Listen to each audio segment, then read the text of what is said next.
Things have been looking really rough for Natlan lately. There are more and more commissions from the Adventurers Guild, and they're all related to the Abyss. Just waiting around won't do us any good. Let's go and see if there's anything we can do to help. I need to jot this down.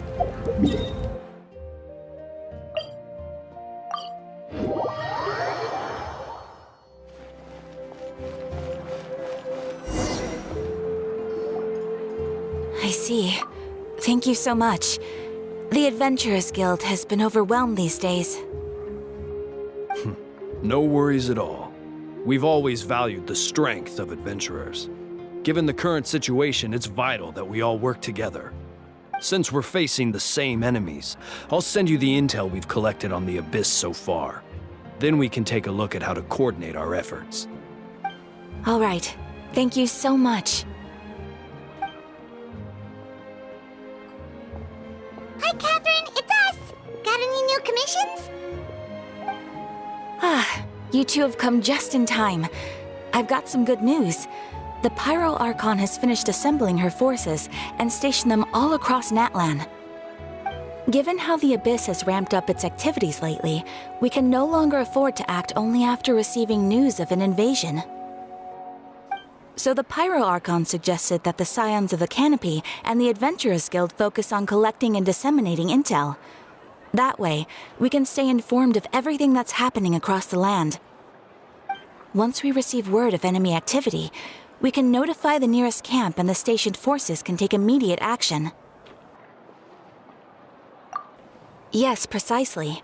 This should also allow us to focus on gathering information rather than running around and trying to tackle everything at once. So please also take a chance to relax, you two. You've been working hard these days, and this will be a good opportunity for some well-deserved rest. So that's the plan. Whew, we can finally stop and take a break.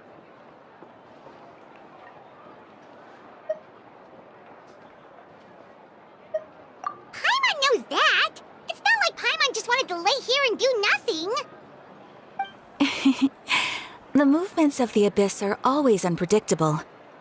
There have also been times when it suddenly became more active in the past. The people here generally see it as something like an acute natural disaster. Once the disaster is over, everyone will return to their normal lives. We just all hope that day will be sooner rather than later. Oh, right.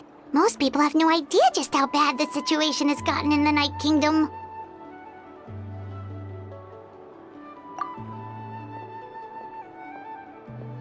Oh, hey, Kachina! Are you feeling better now?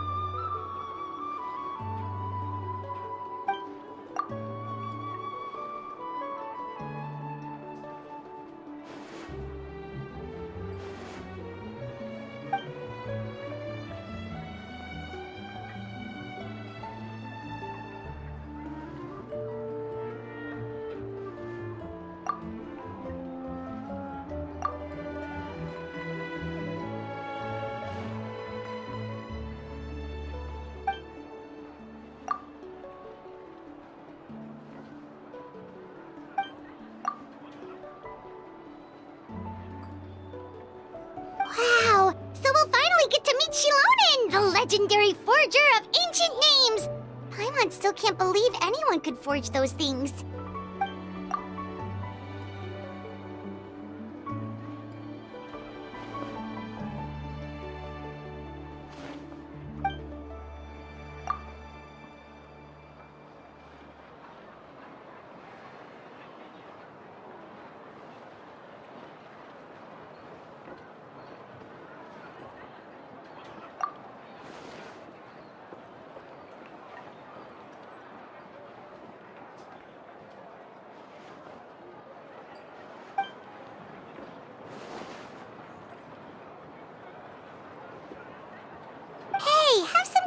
In yourself, Kachina. After all, you're already a victor of the Night Warden Wars.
Ah, yes, so I've heard. So young, and yet you've already got quite the reputation. Wait, are you Outlanders? Yep, we're travelers who just arrived in Natlan not too long ago. No, I mean, I was aware that you're travelers. It's just no one told me that you're Outlanders. No, the only thing she said is that a new hero had pledged herself to the plan, but we need to forge an ancient name to ensure she'd be able to return safe and sound. And she did mention that it would be quite difficult to forge an ancient name for them, but at the time, I thought she was just commenting on my skills. But I seem to understand where the true difficulty lies now.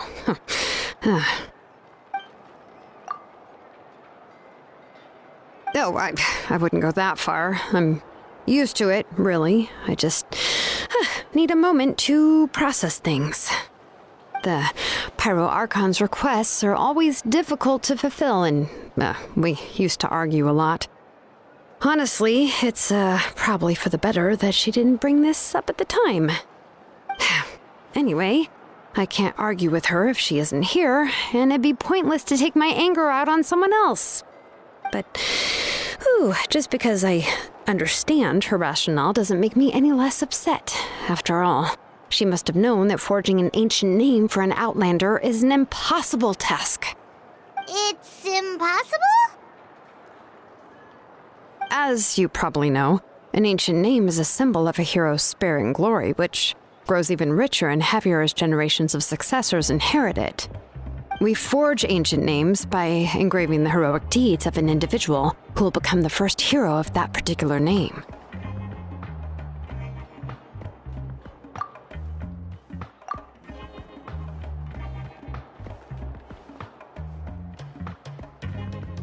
But they were all performed outside of Natlan, correct? Yeah, that's right. Then those deeds haven't been recorded by the Night Kingdom. To take it one step further, even if you had performed heroic deeds in Natlan, as an Outlander, your actions still wouldn't have been recorded by our lands. Only memories and experiences that have been acknowledged by the Wyab can be used as a basis for an ancient name. Even the greatest of craftsmen cannot create something out of thin air, you know. That's just how it is. Seems the Wyab don't want just anyone to get a name, huh? Mawika, of all people, should know better than anyone, yet she's still entrusted the task of forging the ancient name to me. Oh, Paimon gets it. Nobody's happy being asked to do the impossible.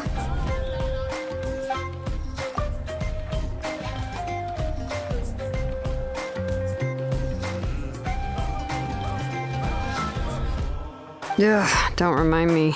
Let's just focus on how we can pull this off. How to achieve the impossible. You mean you're already willing to accept the task? Well, what else can I do? What's happened is already done, and it's not like I can outright defy the order of my Archon.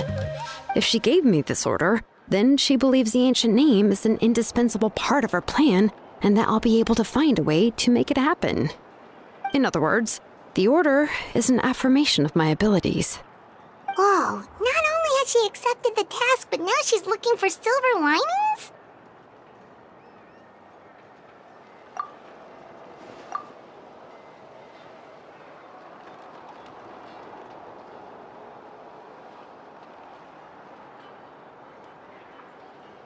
The key is getting the Wyab to somehow acknowledge the traveler's existence and record her heroic deeds.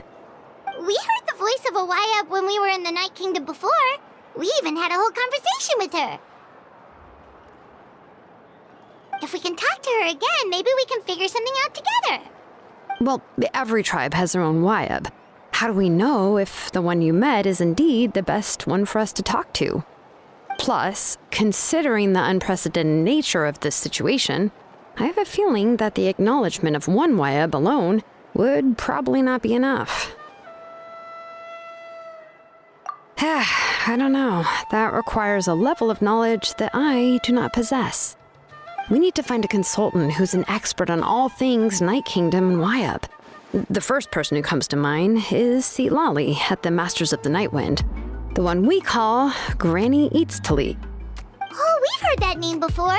We used her spirit speaker stone to find Kachina's ancient name.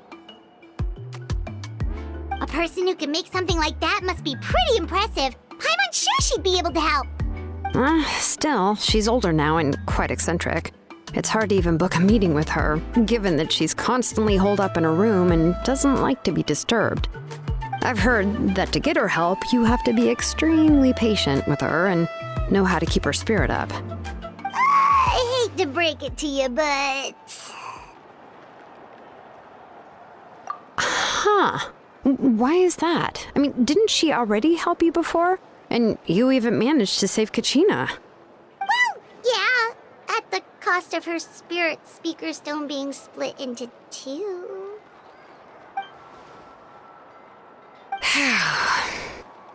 Great going, Moeka. We're already off to a rocky start here. In that case, I guess your only option is to try to emphasize that this is an important order from the Pyro Archon. Hopefully, Seatlali would still want to show respect to the Archon. I'll also write you a letter on your behalf. If you can find someone to deliver it and mention some good things about you, then that should help too.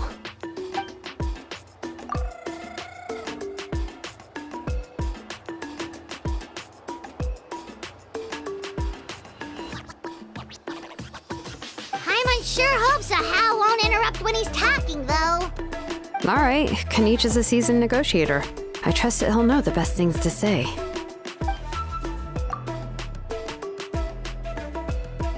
Please just give me a moment to write the letter, and we can meet up near the Statue of the Seven later. Sounds good. We'll take a stroll in the meantime.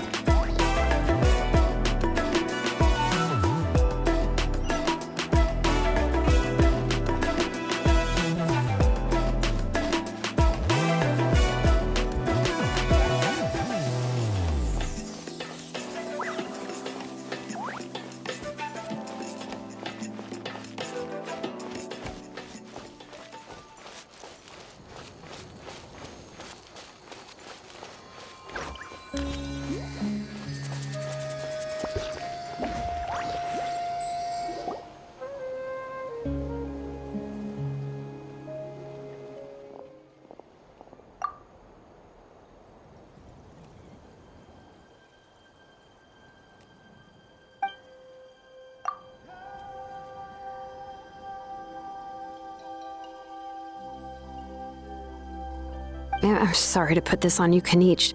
It's just that you're probably the only person who knows how to deal with her.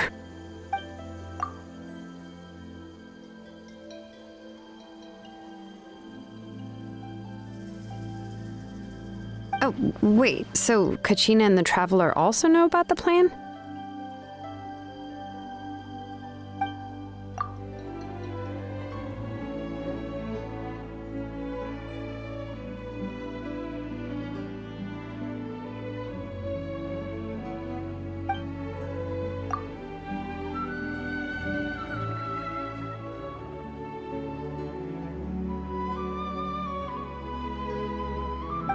She mentioned there are 6 heroes and that Shilonen is one of 4 that have already been acknowledged. Oh, well, then I suppose there's no need to keep any secrets between us. Having companions walk by your side is perhaps the best solace when facing such a bleak reality.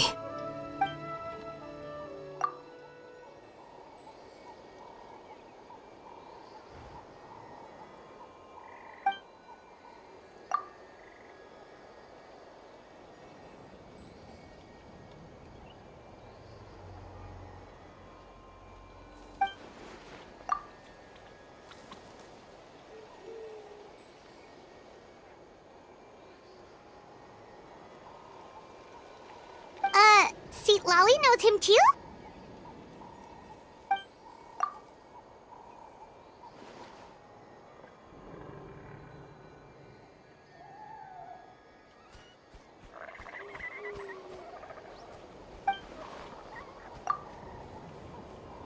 Given how the Masters of the Nightwind love to babble about dreams and revelations, they're already a pretty strange bunch to most. I've never met Auroran, but If they consider him the odd one, he's got to be pretty far out there.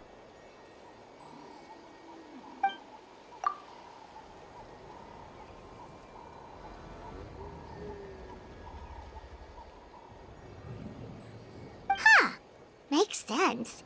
But Paimon wonders how Lali could be the first one to notice Auroran's disappearance if she spends the whole day in her room.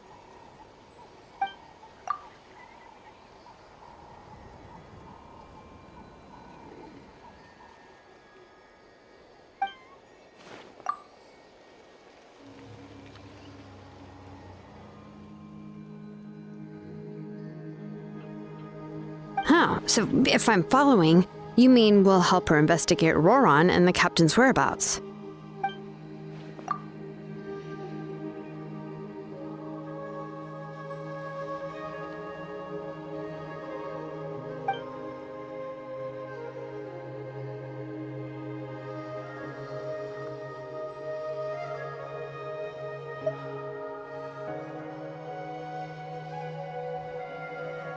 Yeah! Plus, we kinda owe her one anyway to make up for breaking the spirit speakers down. This is a pretty well thought out plan, as expected of Molly Poke Nietzsche. Then, yeah, I'll leave my letter to you. Let's hope Lali can meet at the stadium in 2 days.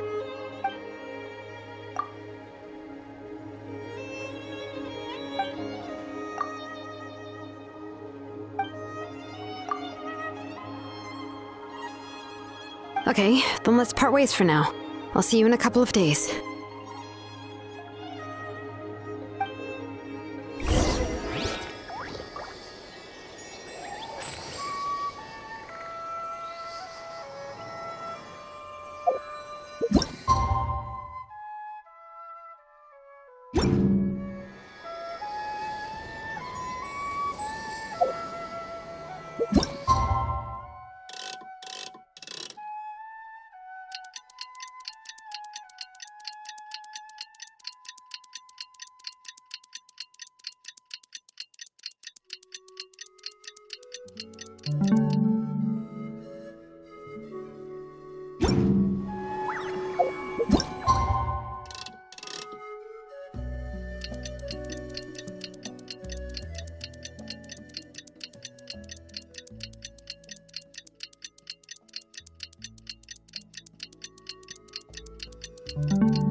Oh, it's time to meet up with Shilonen. Let's ask her how things have been going.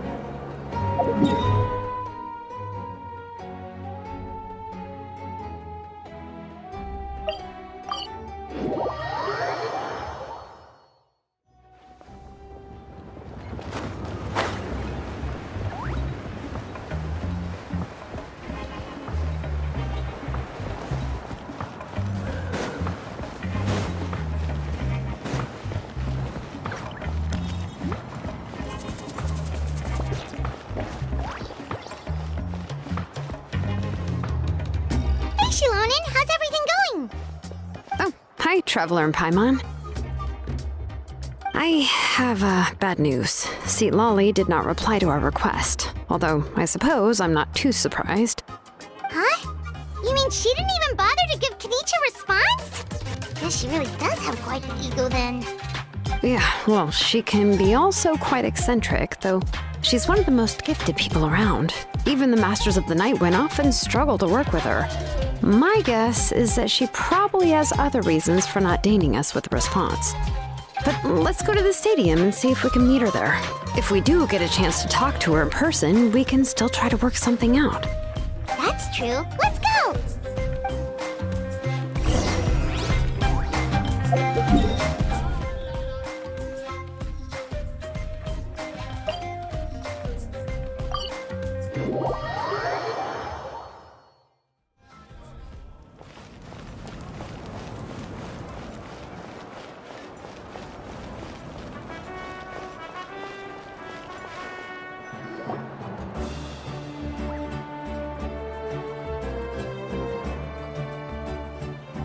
Paimon doesn't see anybody. Seems she's just not gonna show up, huh?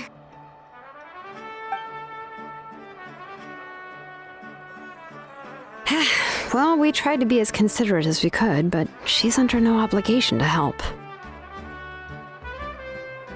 That might be true, but this is still a request from the Pyro Archon, right? Shouldn't a subject always answer the call of their Archon? A subject? Well, if you ask me, I'd say we're all more like friends with the Archon. Yes, Mawika is our leader, but that doesn't mean there's any kind of tall barrier between us and her. The only thing is that she often has very high expectations of us. Huh. So even though she's super powerful, it sounds like she's actually pretty down to earth and easy to get along with. Unlike that old hag Granny Eatstily, right? Does she think she can ignore us just because she's famous? You all talk about her like she's some kind of huge deal, but she didn't even bother to reply to our letter! Seriously, if she didn't want to come, she could at least let us know. If that's what aging does to you, Paimon never wants to get old. Oh, really? So, that's how you see me? Who's there? Who's talking next to Paimon? Oh, don't mind me. I'm just a disgruntled old hag, right? Come on, relax. I'm sure my bark's worse than my bite. Huh? See, Lolly. Wait, you're Seat Lolly? You're Granny Eatstily? Yes, Granny Eatstly. But emphasis on Eatstly, not Granny. You must know this trope from light novels, surely. They use it all the time. The young man who's actually the oldest person in the room. The girl next door who turns out to be a seasoned veteran. The wise sage who looks like a little kid. Oh, wipe that look off your face! You've seriously never seen an older lady that doesn't look her age? Okay, well, don't go thinking it's a trick either. See? I'm barely wearing any makeup. Did I forget to mention, she's called Granny, but she's actually pretty young. It was an honest mistake. I guess we've just gotten used to it. I'm sorry. So, how old are you actually? What? How dare you? Don't you know it's rude to ask a lady her age? Paimon really didn't mean to offend you, it's just that your case seems really unique. Oh, Paimon just wanted to apologize, but now she's putting more and more of her foot in her mouth. Really, Paimon just got a little mad since we thought, well, you were gonna leave us out to dry. It was my idea to invite you here, Seat Lolly. So if you're upset, you can just take it out on me. All right. I was only joking. I didn't mean to chastise anyone. There's really no need to take all this so seriously. If anything, I'm gonna feel awkward if we keep this going. I received Kenichi's letter and was planning to attend this meeting. Since I had already decided to come, I figured there was no need to draft a reply that simply said, "Understood." Besides, just showing up is the most important part, no? But, of course... It's also natural for people to get held up by one thing or another as they're trying to leave the house. It certainly was a bit awkward to see that everyone else had arrived before me. At first, I was thinking of quietly sneaking over, but since you were already here waiting for me, I started to think about how I should phrase my apology. Only to hear you all talking smack about me. Anyway, that's the whole story. Honestly, it's not like I owed you an explanation anyway.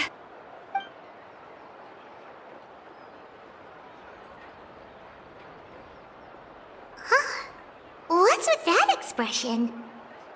Was she feeling embarrassed just now?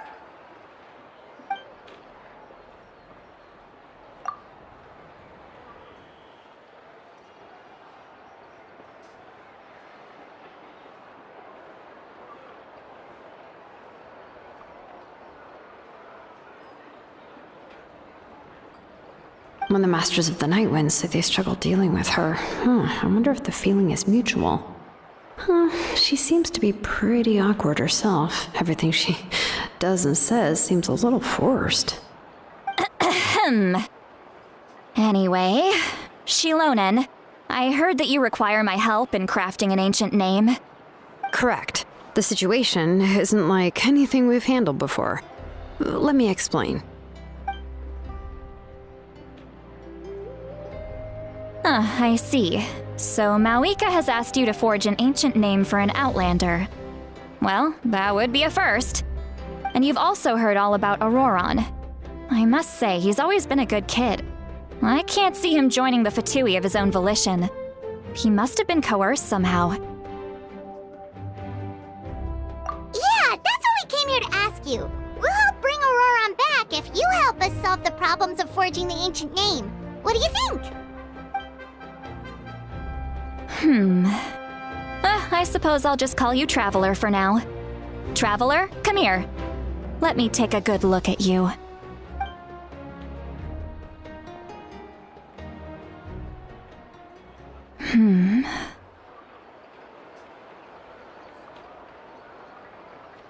Wealth leads to unending conflicts between people. Yet you alone transcend the value of gold.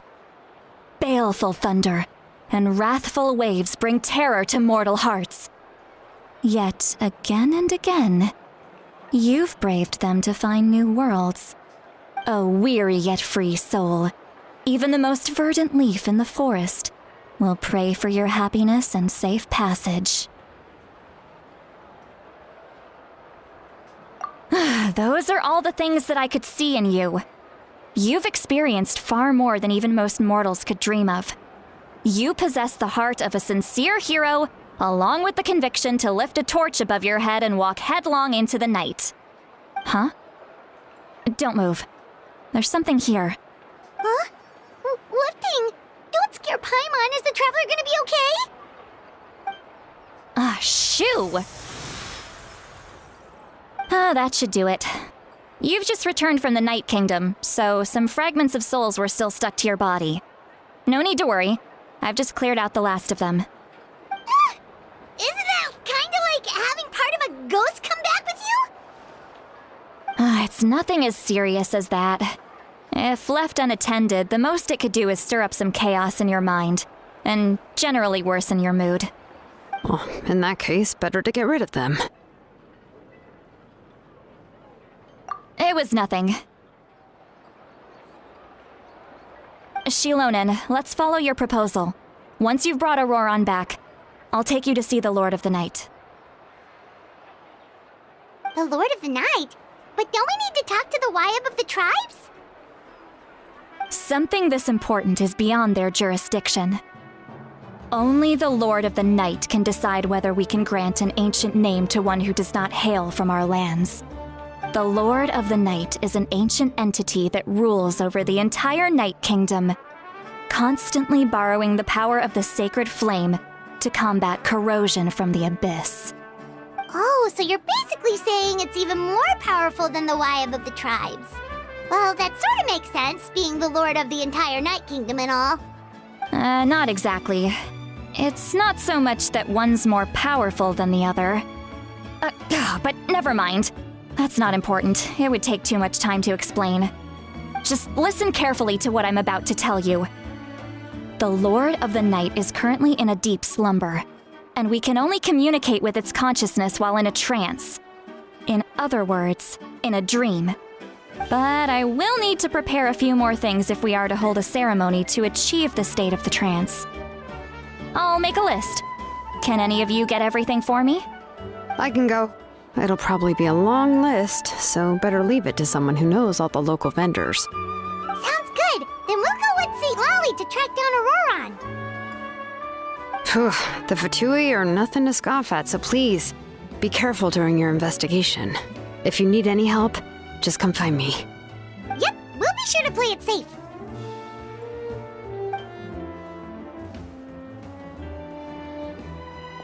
All right, now it's time for us to catch that brat and bring him back. I'm sorry I made you wait earlier. It was actually because I decided to swing by Auroron's place to look for clues. He has always lived alone, and I found a broken jar in his house. There was also something off about his phlogiston aphids, which I assume is because their keeper has been gone for quite some time. And interestingly enough, I saw some slash marks in the house that did not match any of our local weapons.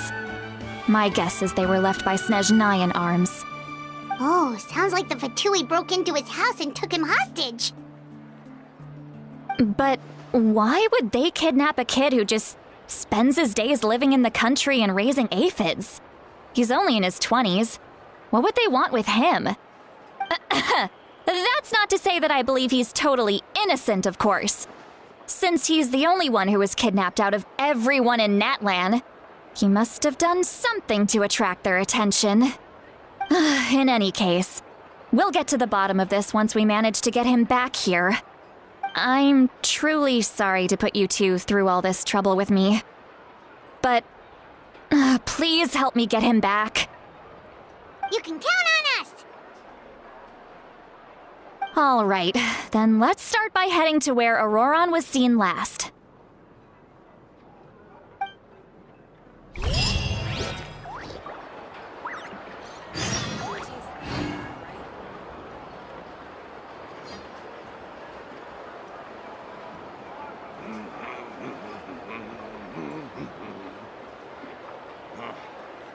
Forgot the lyrics.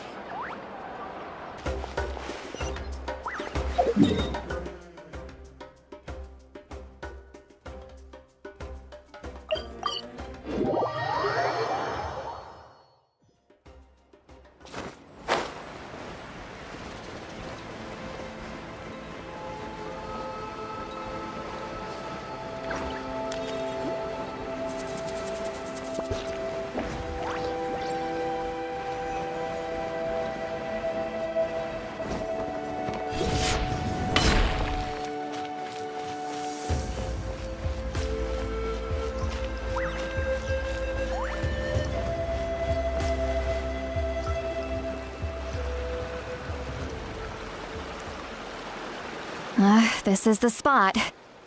An eyewitness claimed to have seen Auroron speaking to some Fatui soldiers here. I don't know how much you're willing to believe me, but Auroron really is a good kid. I see no reason why he'd suddenly get involved with the Fatui. I'm convinced that what the witnesses saw was actually the Fatui coercing him, or perhaps trying to extract information. However, I doubt anyone would believe me, given there are no signs of a fight. Didn't Kanich say that she's a big name in Natlan? Feels kinda weird to see her so frustrated and helpless like this. Auroron? Well, he was left at the side of the road as an infant, and the people of the tribe took him in. You could say that everyone had a hand in raising him. He learned a lot from us, and once he reached adulthood, he built himself a house out in the countryside. He spends most of his days growing vegetables and raising aphids, living off of what he harvests from the garden. He's always been such a good kid. He would even get his friends to deliver whole bags of fresh produce to my place.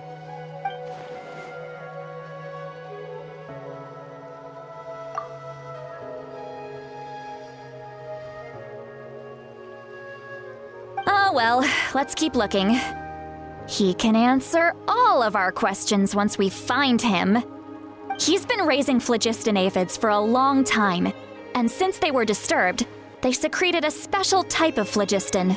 We can use that substance to track his movements. Let's follow the phlogiston trail. Huh? What trail? Paimon doesn't see anything. Oh, right. I forgot your eyes don't naturally perceive such things. Here, give me your hand.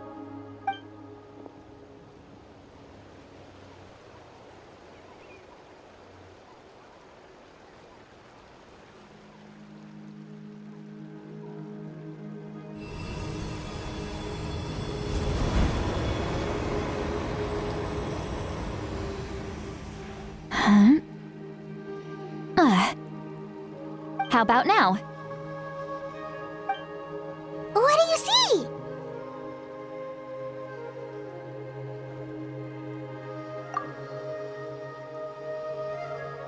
Whoa, Paimon can see it now too! That's right. I used a spell to temporarily transfer a portion of my senses to you. For a short while, you'll be able to see the phlogiston too.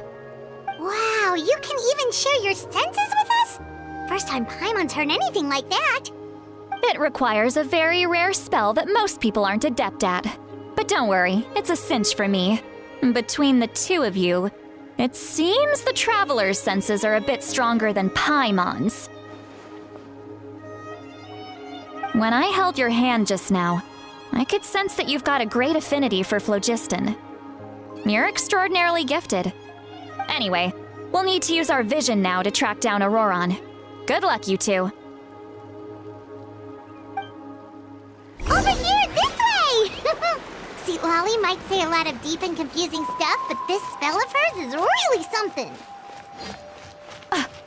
What was that?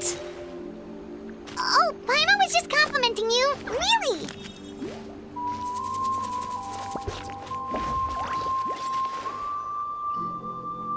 What does she mean by deep and confusing? As far as elderly shamans go, I'd say that I'm already pretty easy to talk to. Is there any other old hag who's as fluent in the language of the youth as me?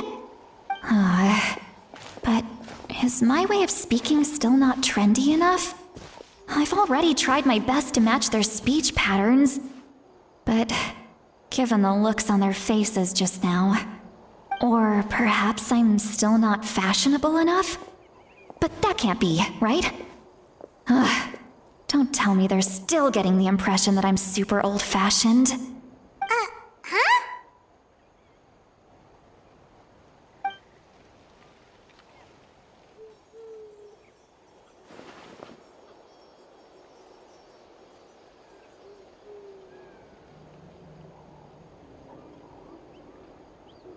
Was that Seat Lolly's voice?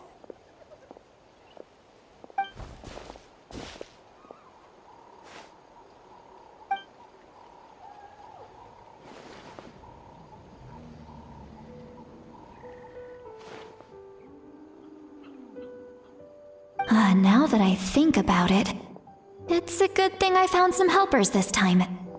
Some things are best done with the help of friends.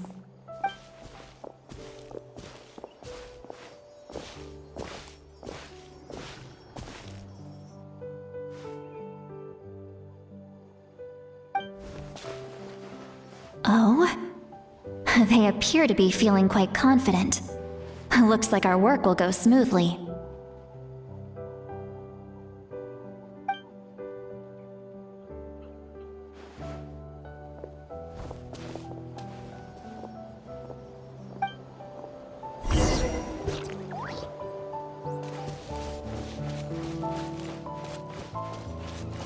Hey, looks like there's a new camp over there. Let's go take a look. That little brat, I swear. I just hope he hasn't gotten himself into any real trouble.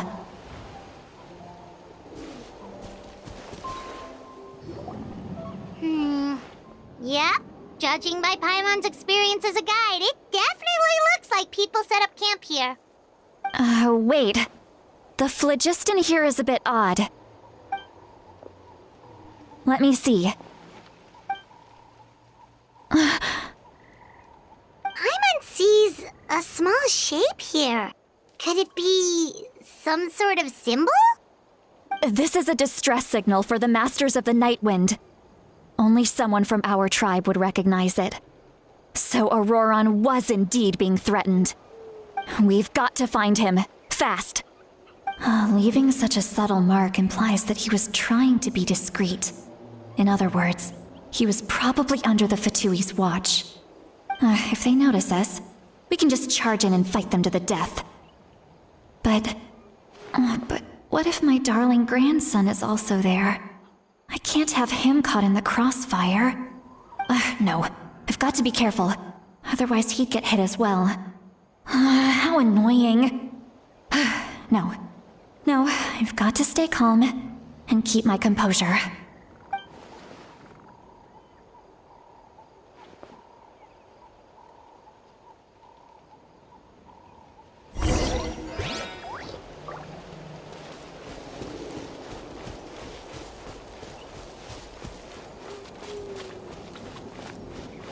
Neutralize!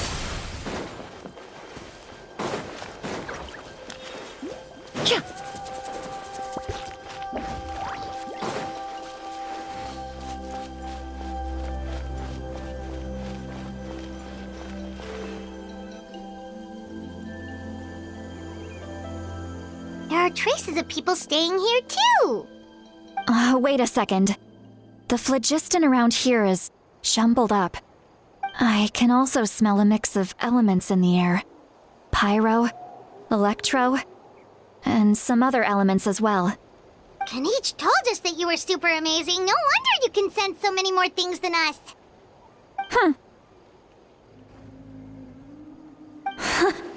It's about time that little brat said something nice about me. There are signs of a struggle here. Judging from what's left on the scene, there must have been a fight. But after that, the factions seem to have gone their separate ways. Both the phlogiston and the elemental traces in the air support that. Do you still remember the little mark we found before? Paimon's thinking, what if Auroron wanted to leave another distress signal, but was caught by the Fatui?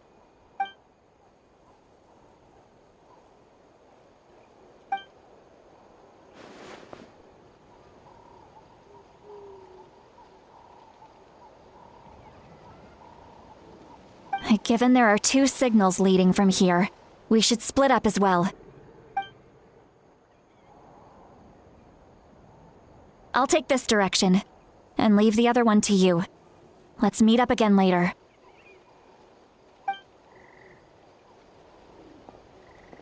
Auroron! What the heck were you doing? It's one thing to trouble me, but now I had to bring other people into this as well. You little brat. And off she goes! Traveler, did you hear all of that as well? Once Seatlolly left, that voice went away as well. Paimon even tried calling her name inside Paimon's head, but there was no response. So you were thinking the same thing! Paimon also thought that if we could hear what she was thinking, then she could probably also hear what we were thinking in our heads.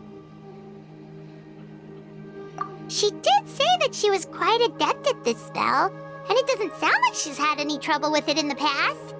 Huh, maybe we're a special case and can hear her thoughts as a side effect.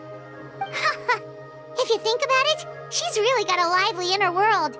It paints quite a different picture from Paimon's first impression of her.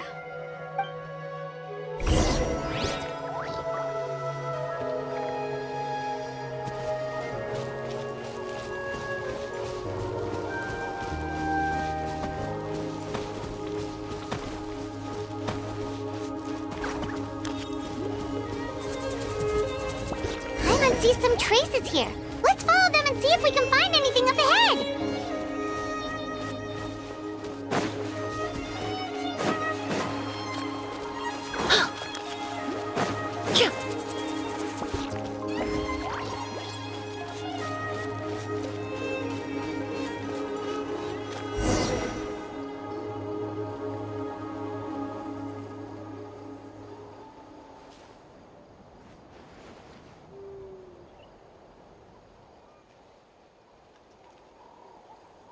Did you find something?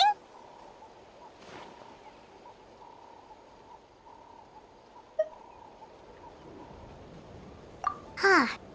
So we can't tell where Auroron might have gone from here. That's weird. The phlogiston trail suddenly stops. We can't make anything of these footprints either. But he can't have just evaporated into thin air, right? We know he wasn't alone. He had all those Fatui with him.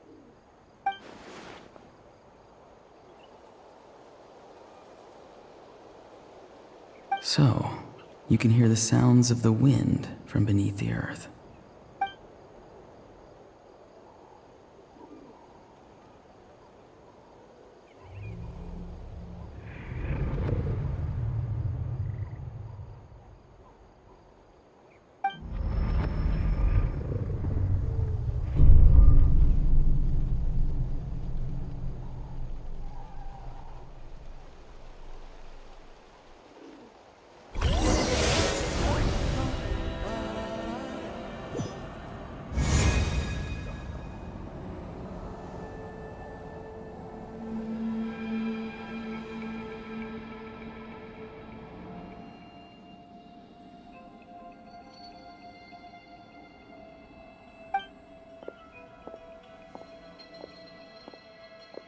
I'm very sorry, but please do not move. I have no desire to hurt you. I apologize that our first meeting has to take place like this.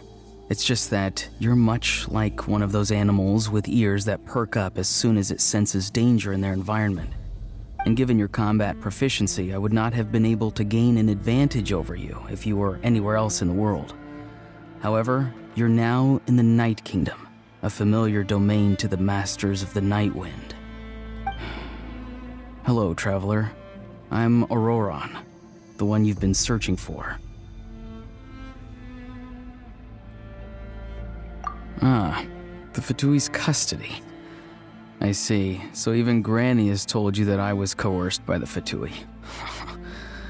I'm afraid you've been brought here by a lie, like a false omen in the lingering smoke. My friend and I only left those traces to lure you here. Deceiving you was never our true intent, however. It was simply the fastest and most feasible way for us to set up a meeting. Greetings, traveler from afar. Be careful with this traveler. Her soul is temporarily restrained by us, and it appears to have become more fragile in the process. It's taking all my concentration to hold on to her. It was I who tasked Auroron with leaving the traces to lead you here, and I who used the Master's ritual to bring your soul to the Night Kingdom.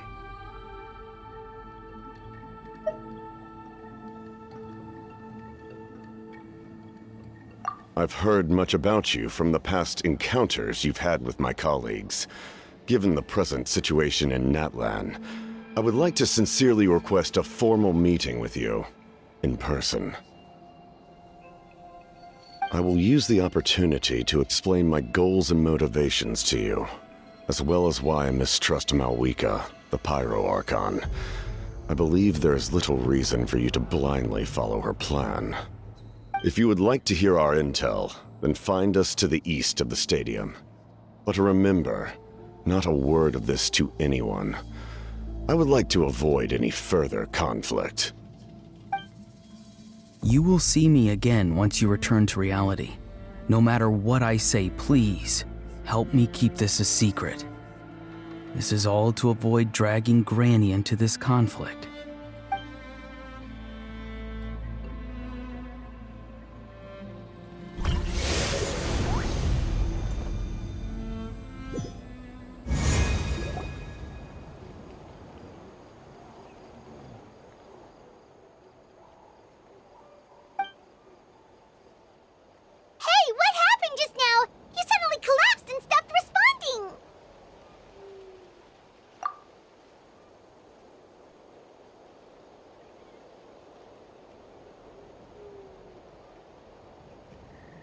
Hey, why are you sitting on the ground?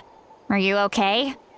See Lolly! She froze for a moment and then just collapsed to the ground! Could it have been those leftover remnants from the Night Kingdom? Do you have any itches or pain anywhere? Don't worry. We can take a short break. Sorry, I know I asked for your help. But had I known you were feeling unwell, I wouldn't have taken you on this trip with me.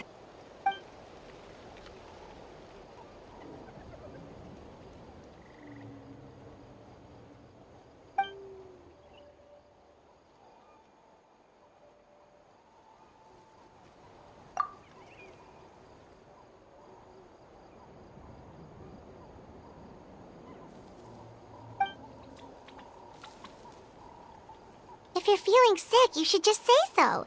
St. Lolly should be able to, exorcise any ghosts or weird stuff that you picked up in the Night Kingdom.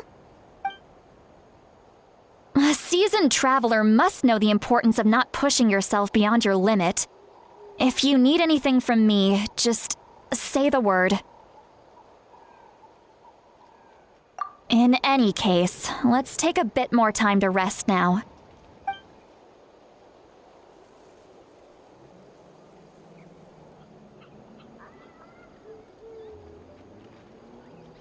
Need to be more careful next time. Feeling better yet, Traveler? All right, let's get ready.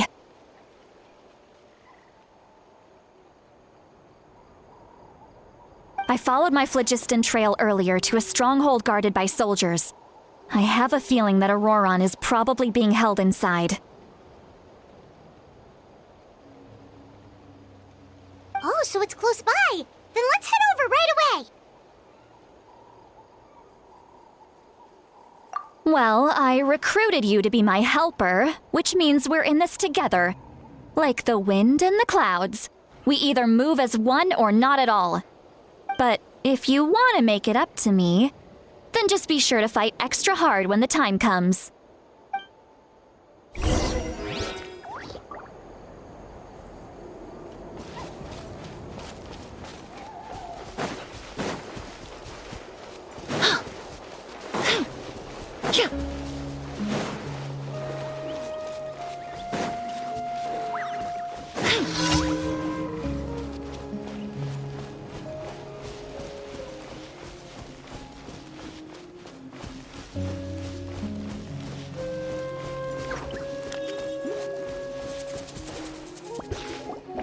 Look over there.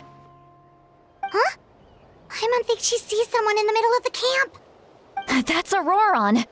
So he really was taken by the Fatui.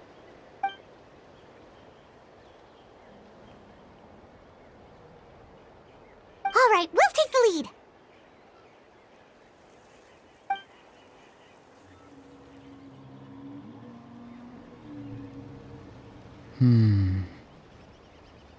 Hey, quit daydreaming.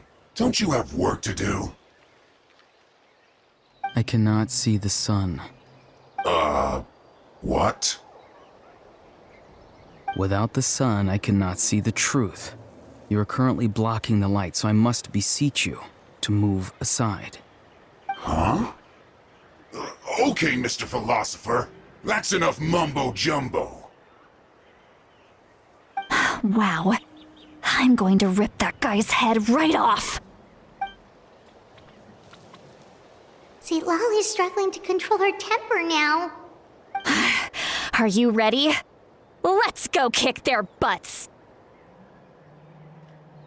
On my count. 3, 2, 1! Still trying to resist? You've got no idea who you're up against. Go,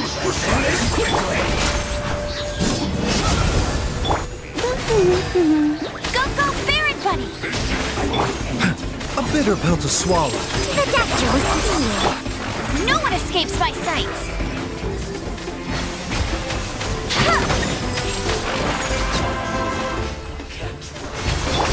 Fresh and floral. Detoxifying heat. Fire it up. Here's backup. Miscalculated. Auroron! Granny! Paimon knows she's called Granny Eats to Lead, but it's still kind of weird hearing someone actually call her Granny. And greetings to you too, other Granny.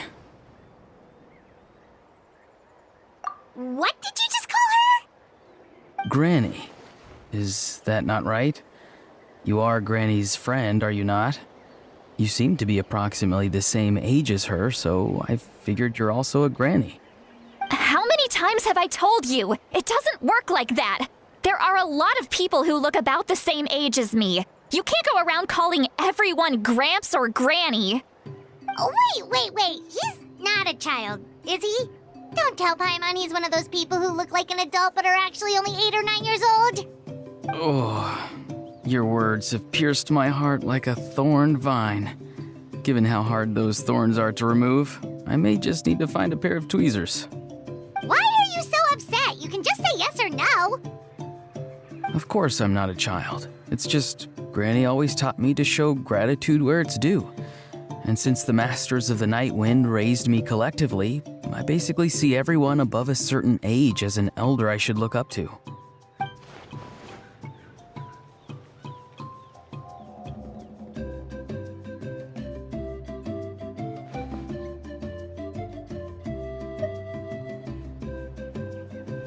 Exactly. But if you keep that up, then everyone's going to be your senior. And do you think saying all of this is gonna save you from a scolding, Auroron? Haven't I told you 100 times since you were a kid? Heed the 3 warnings. Be wary of beasts prowling around, scammers looking for their next victim, and strange people who appear out of nowhere. Oh, so you do remember, and you just chose to ignore them. I always knew that living on your own was going to get you into trouble sooner or later. But getting kidnapped? That really takes the cake.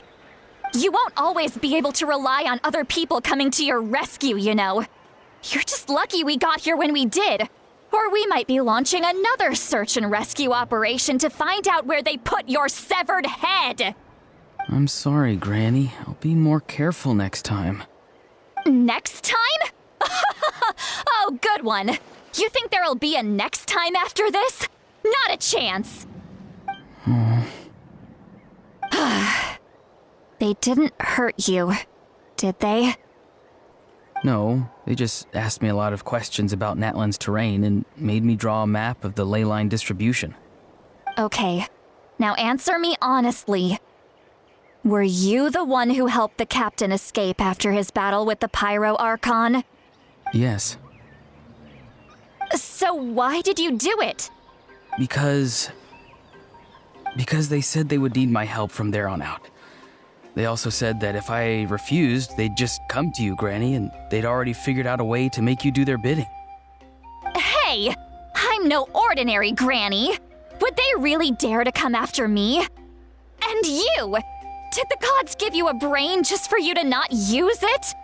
Did you really believe everything they said at face value and not stop to think? Thankfully, the Pyro Archon only asked that we find the mysterious individual from the Masters of the Night Wind and didn't slap your name on a wanted poster. Don't think for a second that she doesn't know what's happening.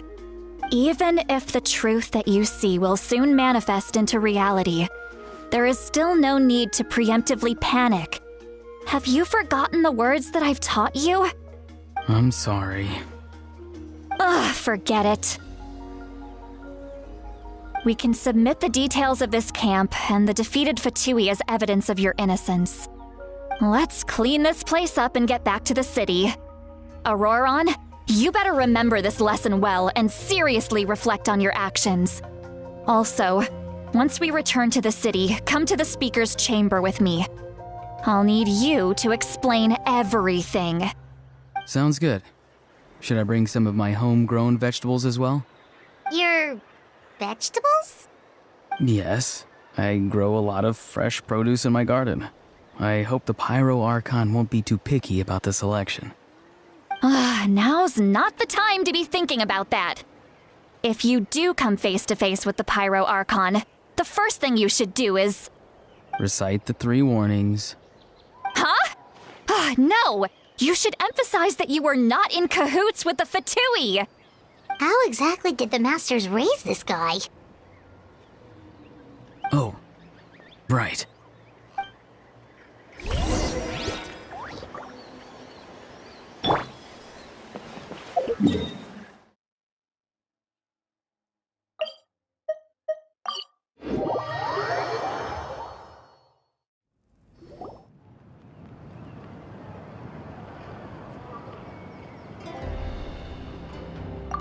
I see. So Auroron came to the captain's rescue because he promised to help him in exchange for Citlali's safety. That's right. I'm sorry.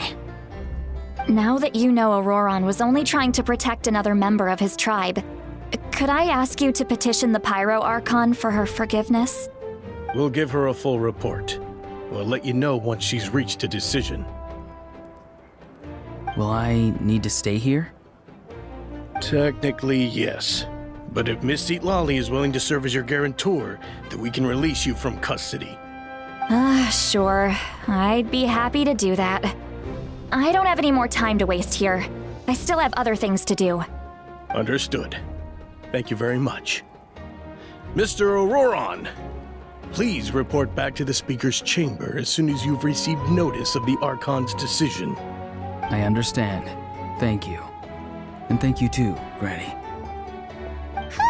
Well, at least you won't need to hide your face anymore. Traveler, Paimon, thank you very much for your help.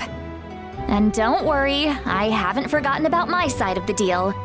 Once Auroron is settled, I'll go talk to Shilonen and get started on forging an ancient name for you. Oh, thank you. You scratch my back, I scratch yours. It's as good as done. You can just go twiddle your thumbs or something while you wait for the good news. Bye for now. Come with me, Auroron. We've got to find you a place to stay for the night. Goodbye, Other Granny.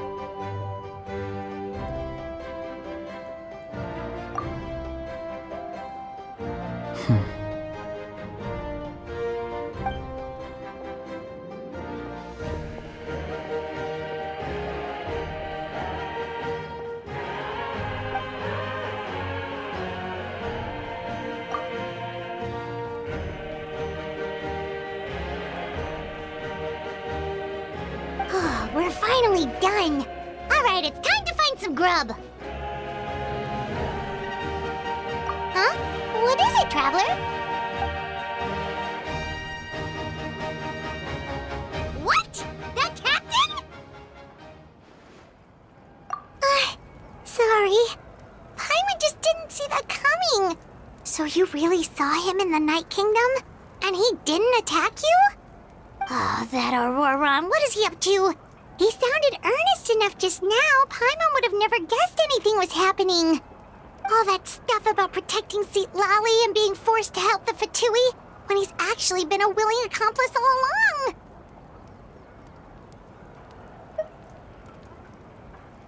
Yeah, you're right. Still, Paimon appreciates you telling her about this. Paimon will support your choice no matter what, so if you want to go, we can go together. We still have another whole day before the meeting, so we'll just meet with them when the time comes.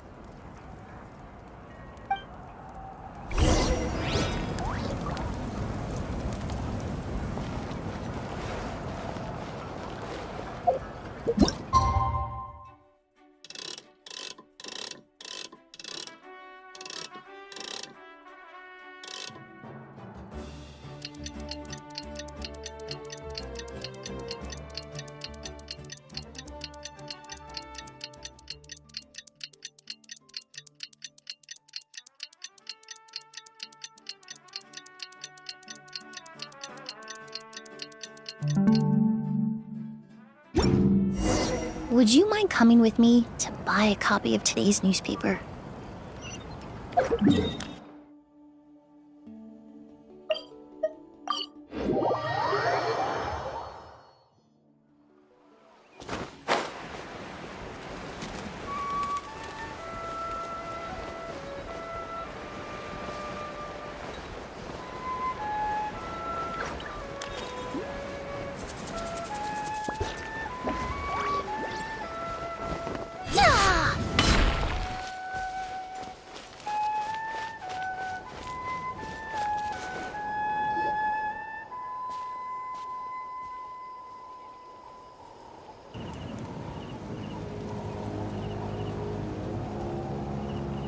weird. Paimon doesn't see anyone. Oh, please don't let this be a trap.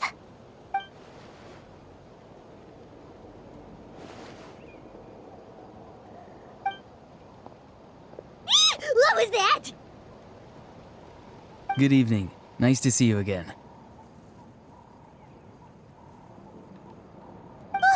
It's you. You shouldn't pop up from behind people like that. What are you, a ghost? I'm terribly sorry. It's just a force of habit. Ugh, and what's with you apologizing all the time? You sound so polite and honest, but you're actually doing shady stuff behind people's backs. You're right. Granny tells me that too. Huh. Come to think of it, you remind me of her. Sometimes you two sound really similar, you know. Oh, so you're gonna call Paimon Granny too now? Well, I could.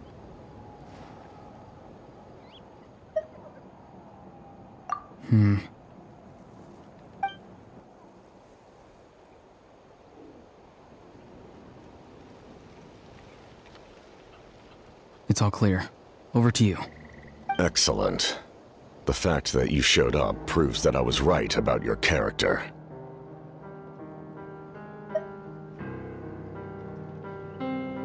Yet, there's been a lot of talk about you.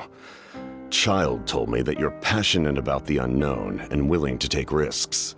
Rather than facing you as an enemy, I would much prefer to bring you to my side. If we allow the current state of things to continue, we will inevitably clash, and that's a scenario that I'd very much like to avoid. I've long heard of your exploits across the nations. Though you have crossed swords with my colleagues many times, I know that you are by no means an unreasonable person. And once you've learned the truth that the Pyro Archon Malwika would never willingly share with you, you may just find it in your heart to consider my proposal. I assume you've already been informed of the Pyro Archon's plan. In order to defeat the Abyss and save Natlan, she still needs 2 more heroes to appear. Wait, how did you know that? Never mind. Guess that's not important now. I've long kept a close eye on her plan. To be frank, it's an exceedingly risky plan. Will the heroes really appear? And even if they come to her, will their power be enough to drive the Abyss back? If any part of the plan goes awry, all of Natlan, even all of Teyvat, will pay for her mistakes. Now, you may have been led to believe that this is the only plan available to her. But what if I told you she's had another emergency plan all along, the details of which she has chosen to keep hidden from you? An emergency plan? Yes. A way to keep Natlan intact, even if her original plan fails. But given the painful cost of its execution, she has chosen to keep it as a mere backup plan.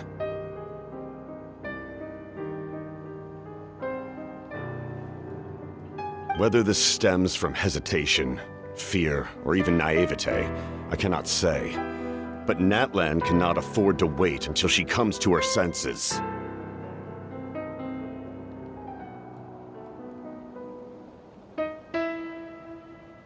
My fear is that given the enormity of the decision, she will be reluctant to confront the dire reality we face until it is too late.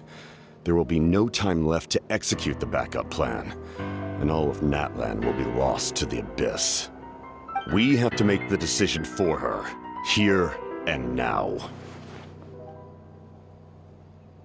Yeah, do you have any evidence for all this? Just telling us a bunch of scary stuff isn't enough, you know. Besides, wasn't it you who tried to seize the Gnosis for the Tsaritsa plan?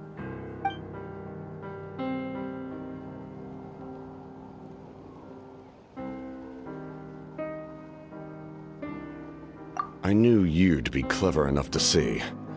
That's right. I did not seek the Gnosis for the Tsaritsa. Since I was defeated in battle, I must put to rest my thoughts about the Gnosis. But even so, my desire to save Natlan remains unchanged. And now, I have found a new way to solve the crisis. We can implement it immediately if we reach an agreement. Someone's here.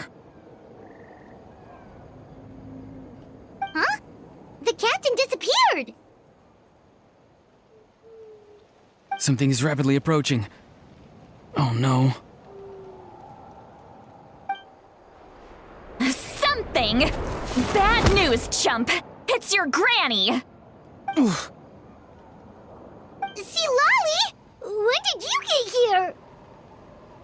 I knew something was amiss after we were separated. Hidden ceremonial tools, an unconscious traveler.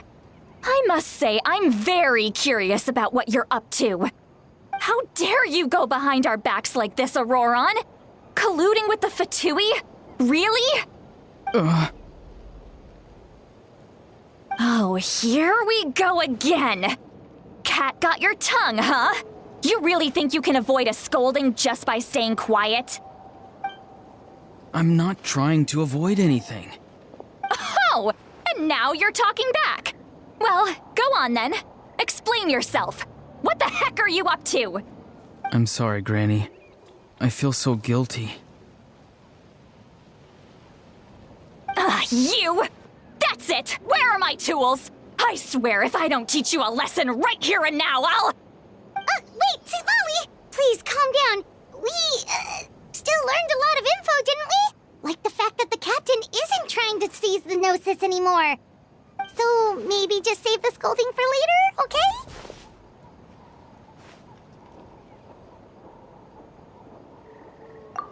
Listen well, Auroron. You're only getting out of this now because of the Traveler's plea. This isn't over. You hear me? You're right, Traveler. Let's go. We can discuss this more back in the city. You two keep an eye on Auroron for me, okay?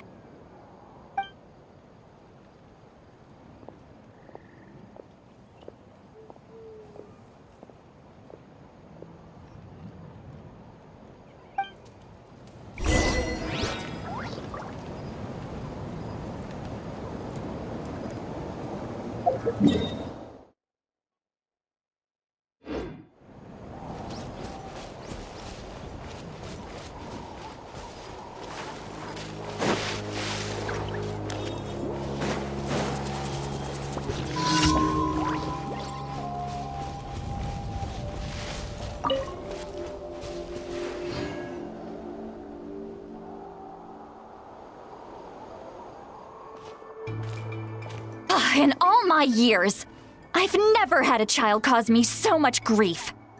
Do you seriously not see what's at stake here? You've got a head on your shoulders, Auroron. Use it! Why did you help the captain? And I want the truth this time. No answer? Think you're being smart? Then let me ask a different question. What does the captain want? What is his purpose in Natlan?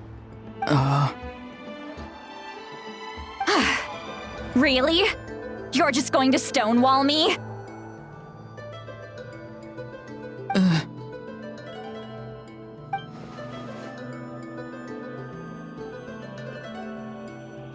Just use your brain for a second.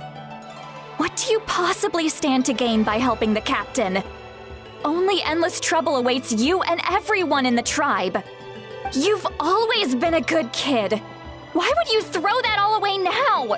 If you're worried about something, just talk to me. Granny would much rather we had a conversation instead of constantly clashing like this. Why is he staring at us all of a sudden? I'm sorry that you have to hear all this.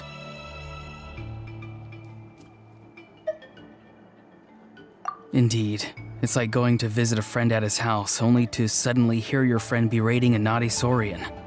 Well, that's an oddly specific analogy. Wait, did one of your friends really do that? Yes. And every time my friend scolded his Saurians, they would look at me the same way you're looking at me now. Helpless and embarrassed. Wait, but you're the one getting your head chewed off. Stop making this about us! Indeed, you've got a point.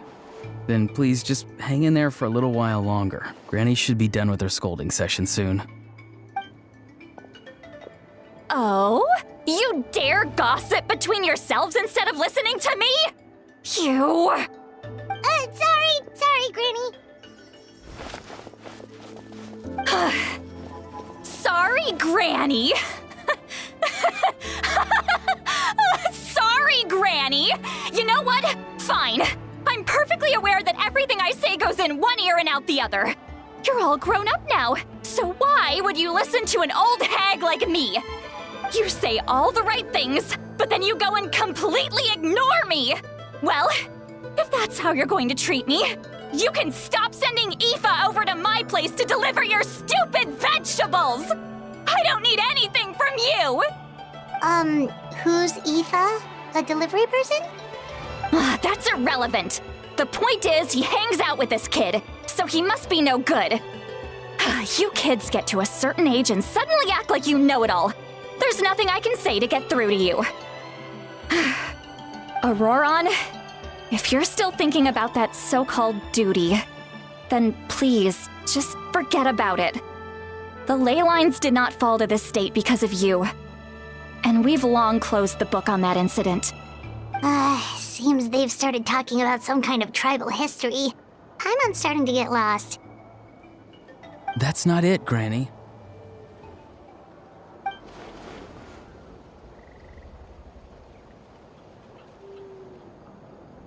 I know you tend to get down on yourself when you're upset, but I can tell I really hurt you this time. All I can say is I'm sorry. His voice. Auroron! Where have you gone? It sounds like he's somewhere super far away, but isn't he right here in front of us? I'm really sorry. It's up to all of us to do everything we can to save Natlan. So I've got to go. Get back here this instant! Auroron! What is this? Powder from plant spores? Is that the trick he used? What just happened? How was he able to suddenly get so far away like that? It's a trick of his. If you grind spores into a powder and spray it in the air, it can be manipulated to create an illusion. He pulled it off flawlessly. He must have put a lot of time into perfecting it. Don't tell me that's how he's been hunting in the fields these days. Couldn't he have picked up something more useful? Little brat. That's it. The next time we meet, I'm definitely going to break his legs. Whoa, that's a little extreme. But still, why does he feel like he needs to run from us? If his goal is also to protect Natlan, then can't we work together?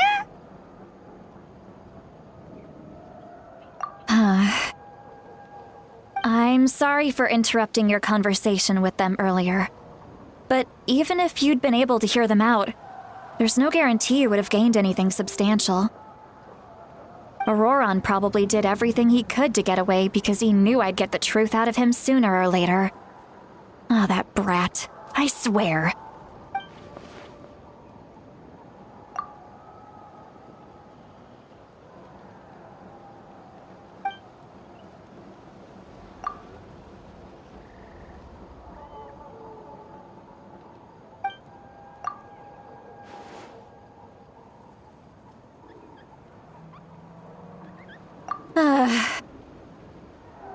We've got quite a long walk back to the city. Let's take our time. It'll give me a moment to figure out how to explain all this.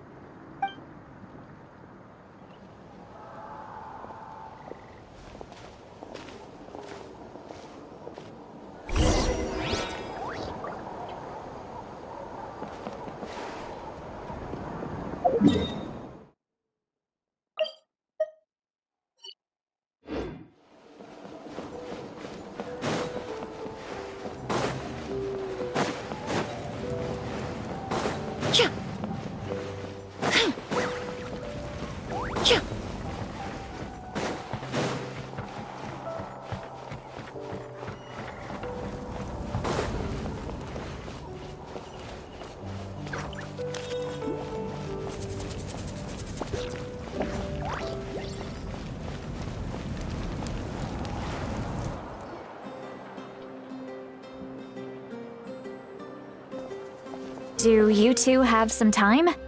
Feeling hungry? How about we get something to eat? Oh, right. It's been a while since we last ate. Now that we can relax, Paimon just realized how hungry she is. Then let's go. We can find somewhere to sit down and talk. Food and drinks are on me.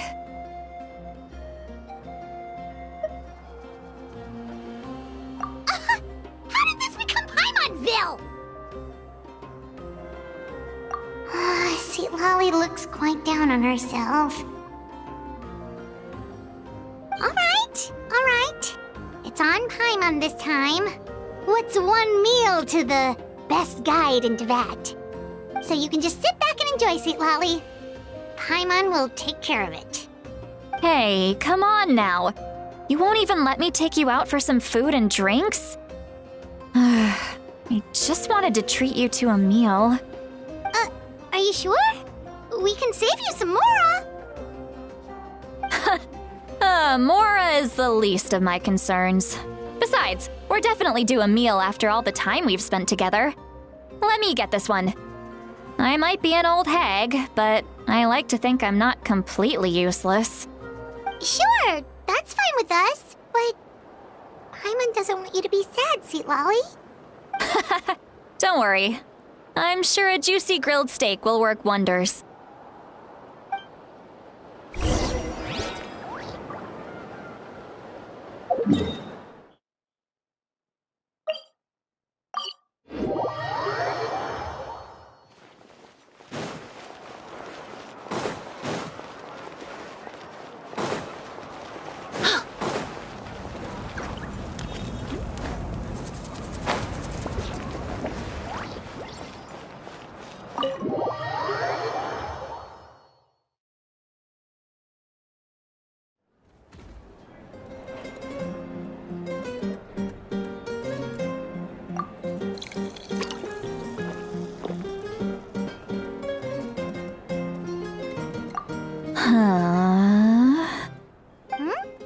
What are you looking at? Do you see two people standing by the door? They look like spitting images of each other. Are they twins?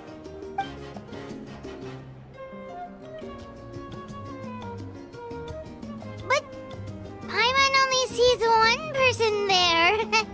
Huh? How could that be? I guess my mind isn't as sharp as it used to be. Give me another bottle, boss! Do you think she's drunk? There you go, miss. Oh my, it's not every day you get to see Granny Itzley here with some friends. Not to mention ones who've made a huge name for themselves recently. Oh, so you've heard of us? Of course I have. Aren't you the ones who saved Kachina and brought her back? No wonder you hit it off with Granny Seedlolly. She wouldn't spend time with just anybody, you know. I don't even remember the last time I saw her with a new friend. Wait, so you call her Granny too? Well, given our ages, it'd probably be more accurate for me to call her my great-great-granny. She's one of the most famous people at the Masters of the Nightwind. Most days, hardly anyone even dares talk to her. Huh? Gossiping about me right in front of my face now, are you, Chonka? Oh, please, Granny, I wouldn't dare. I'm just beyond happy to see you bring over some new friends. After all, any friends of our regulars are sure to be great customers too. All right, that's enough. Go on now. I'm sure the other customers would like to talk to you as well. There's no need to keep staring at me. I promise I'll keep my alcohol down until I leave. Well then, you have my thanks.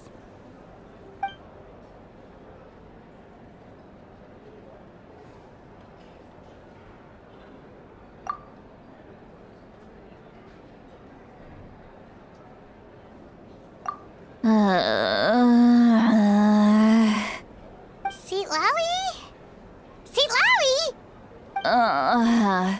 Who's that?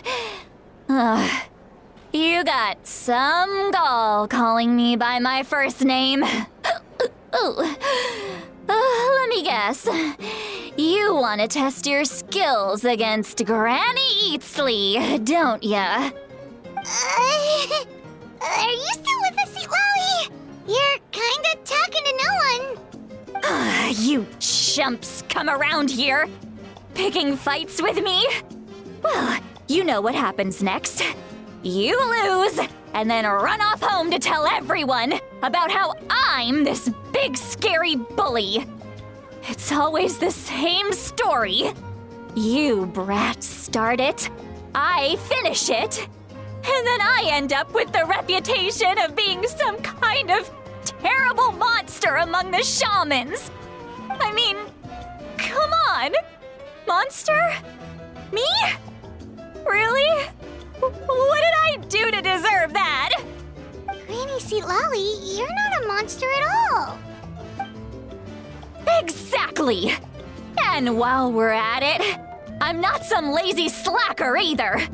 Between meditation, advising the chief, and speaking with the Wyab, I actually have a pretty packed schedule, you know. Oh yeah. And I have to mentor all the new kids. Hey, new kid. Yeah, you. Don't play dumb. Didn't I teach you how to find phlogiston? You see? I know my stuff. I'm a good teacher. You tell him.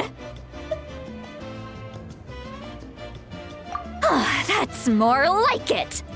About dang time someone showed me a little respect. Yeah, Granny's a hard worker, all right. You can always rely on old Granny.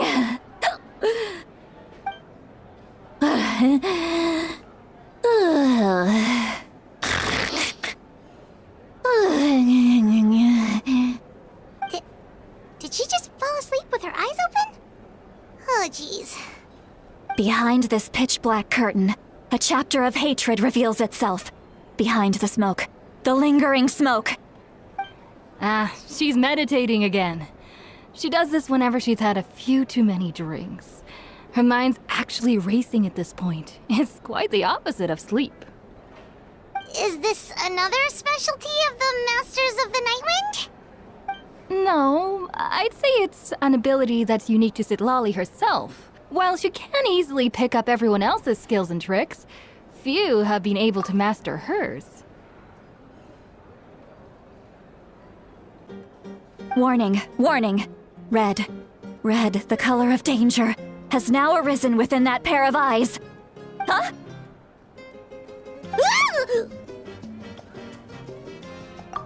Traveler? Paimon? What's wrong? I'm gonna hurl. Hang on, just keep it in! Phew. Okay, it's passed. That was a close one. You had Paimon worried. Paimon really thought you were about to barf all over the table just now. How embarrassing. I'm sorry you had to see me like that. That's never happened before, I swear. I've never thrown up, not once.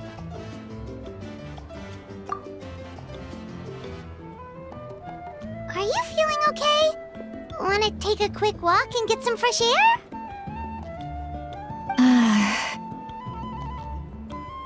There's so much that I want to say, but I can't. Why not? Of course you can. Just say whatever's on your mind. Please, Paimon, it's not as simple as you think. We've only known each other for a few days, right? What would you think of me if I were to start dumping all of my complaints on you after we've only just met? Oh, Paimon gets it. You're hoping that we wouldn't think less of you no matter what you're about to say. No, that wasn't my point at all! Seriously, don't you youngsters know anything about shame? I'm talking about shame! I've lived all these years and still can't get rid of it! Surely, you know the feeling too? Actually, about that. Huh? Tell me what? this is as good a time as any.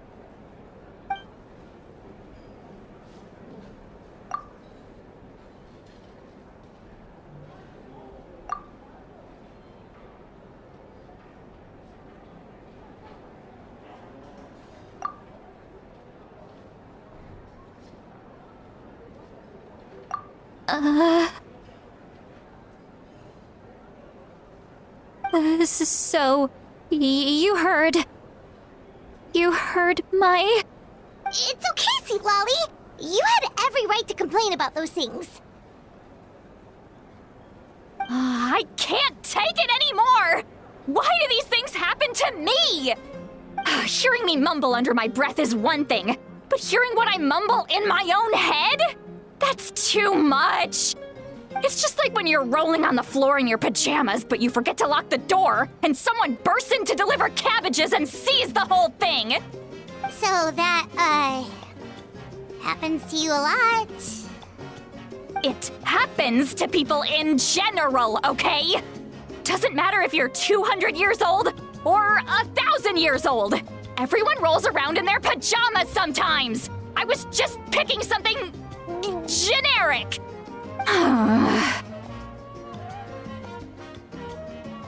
Take a walk with me. I have things to share with you. Looks like she's completely given up. Like those criminals who just confess everything and accept their fate.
Well, great view, right? I love coming here by myself. Wow, it's beautiful! You're making me want to cry. Oh no, what do we do? Please don't cry! I was an expression, okay? A figure of speech. I'm just... embarrassed. Here you are thanking me. Even after you helped me all this time. Let's just have a casual conversation. It's easiest that way. Really? You don't seem like the kind of person who keeps things casual. Well, I guess I used to be more of a stickler for the rules. And you're right, I don't usually open up to the people of my tribe like this. I'm just an eccentric old hag to them. That story's been passed down so long. It might as well be true. But you're just a regular person. The kids of my tribe would have a heart attack if they heard you say that. Granny Eatsley is a powerful figure. Be careful around her. That's what they'd say. Well, you are powerful. Are they afraid of you? Some are. Others are mad I always come out on top. A few decades like that, and people stop knowing how to deal with you. What about you? Are you scared of me? We don't find you scary at all. That's because you're not from my tribe. You don't know how many delusions of grandeur I've destroyed just by existing. I make people realize that no matter how hard they work, they'll never become a living legend like me. Oh, not to brag or anything, Maybe it's hard to believe. Just pretend I never said anything. We believe you. Shilonen has full faith in your abilities, and Auroran didn't seem scared of you. He thinks of you as his granny, right? Yes, but Auroran's a special case. Mawika already told you about her plan. And you've given so much help to Auroran and me. You deserve to learn the full truth. Auroran's not like other people. As I mentioned, he was abandoned as a child. The reason being, his soul is incomplete. The Masters of the Nightwind view this as a bad omen, capable of bringing about illness and misfortune. No one knows who his parents were. He was just left on a rock in the wilderness. It's a miracle he wasn't devoured by some wild beast. The Masters of the Nightwind believe they can see human souls, and in Auroran's incomplete soul, they saw a possibility for Natlan. A possibility to turn Auroran into a vessel for lost souls. The ceremony would allow lost souls to gather within him. Auroran would then be sent to the Night Kingdom to return the souls to their rightful place, strengthening the ley lines and completing the ceremony. Wait, that doesn't sound right.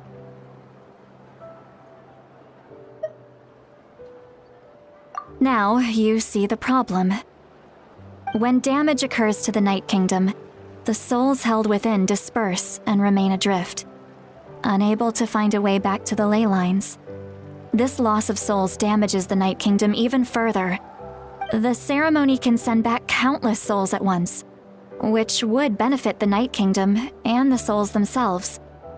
Of course, the vessel, Auroran, would be sacrificed in the process. I wasn't surprised the chief at the time came up with the plan. The ley lines were already in a terrible state. A suitable candidate for the ceremony appears, and now you have the chance to make things better. Of course you're going to take it. When the chief asked for my opinion, I didn't give my approval, but I didn't object either. So they went ahead with the ceremony. It failed, and Auroran escaped with his life. Pathetic, isn't it? By not objecting, I basically gave them the go-ahead. Maybe they didn't have my explicit approval, but it's not like I did the right thing. If the ceremony was successful, Auroran would probably be dead. Of course, in my tribe, death is rarely something to fear. But what kind of message would we be sending by sentencing a newborn to death? By using a human life as a tool? It's not right. So, when I learned the ceremony had failed, I was ashamed by my inaction, and absolutely relieved by the result. The plan was never a secret. Or, I guess I should say, there was no point to keeping it a secret. A simple investigation from Auroran would reveal everything. Everyone thought he would be happy he survived, and he never really said anything to the contrary. But just as I was about to put all of it behind me, he asks this question. Would Natlan have been saved if the ceremony succeeded? Wait, but it's not his fault. He knows that, but he still feels guilty. Auroran has a strong ability to perceive souls, more than any of us. He understands just how dire the situation with ley lines has become. Maybe he chose to work with the Fatui because he still thinks he owes a debt to Natlan. I can only imagine what they told him. Traveler, didn't the captain say he found a way to solve the crisis? Maybe that's what brought Auroran into this. Anyway, we can't just let things go on like this. We have to convince him to come back! You don't look so good, Seatlolly. Maybe you should head back and get some sleep. Probably drank too much. It's okay. The fresh air is doing me good. Okay, forget that. I need to go home. I hit it a little too hard.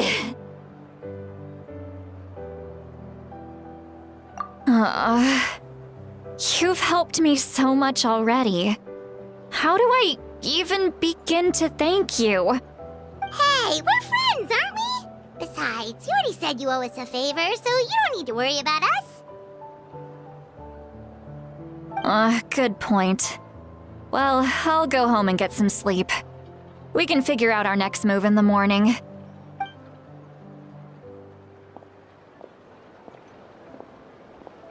Friends. I like the sound of that. Auroran's probably back with the captain, don't you think? You mean about the backup plan? Do you really believe what the captain told us? Yeah, you're right. We should just go to her directly. But she's probably asleep. We can find her first thing in the morning. For now, let's... go to bed.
Noisy outside.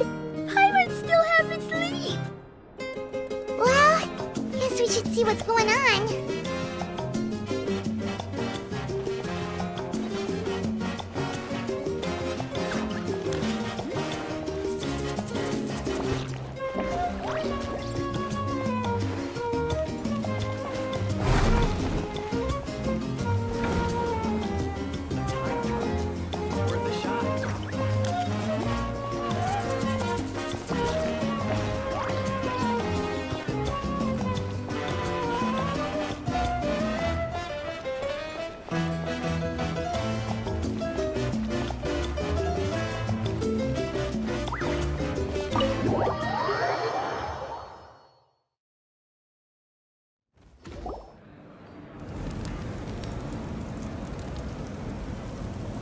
You're already here.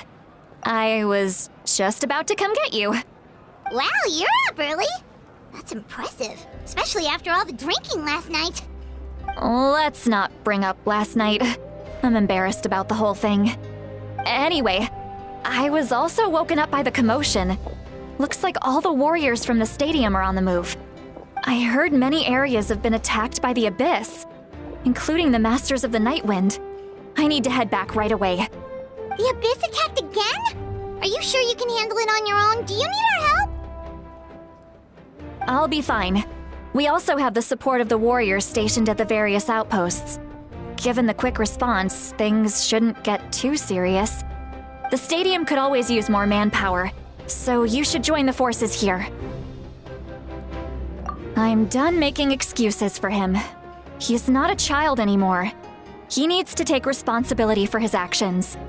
I was the one who vouched for him, so I need to report back to the Speaker's chamber. I'll accept however they choose to handle the situation. But I should be able to convince them to let me go back to my tribe first to deal with the attack. As for the ancient name, once we handle this crisis, I'll talk to Shilonen right away. Don't worry, I never forget a promise to a friend. Thank you. All right, I need to start heading back. She left in a hurry. The situation must be really serious. Oh, looks like a lot of people are heading to the stadium. Let's see what's going on.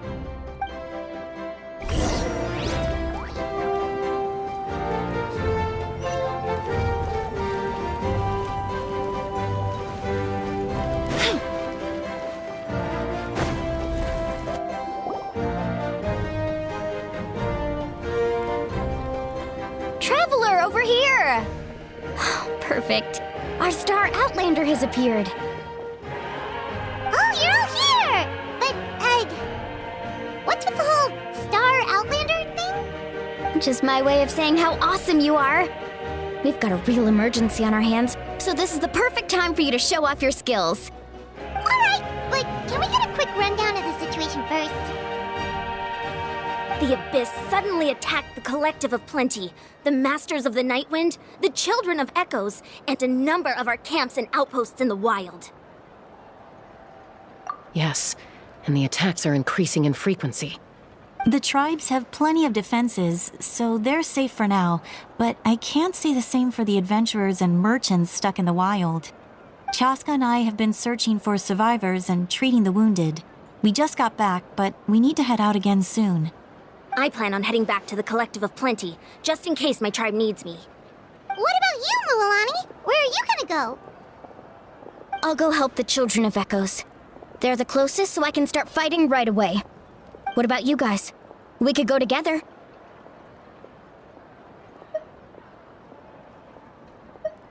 Yeah, that does sound important. No worries. Just leave the Children of Echoes to us. Who knows? Maybe yours truly will have the Abyss on the run by the time you're finished. That would be pretty great, actually. I hope my tribe gets through okay. It'll be fine. Your tribe doesn't do all that bodybuilding for nothing. Let's part ways here for now. And most importantly, be careful, everyone. Oh, and some of us need to avoid getting contaminated by dangerous-looking substances. That will make my job a lot easier. Koichi, do we really have to do this now? It's alright. She's just looking out for everyone. Alright, let's hurry up and talk to the Pyro Archon so we can help the others.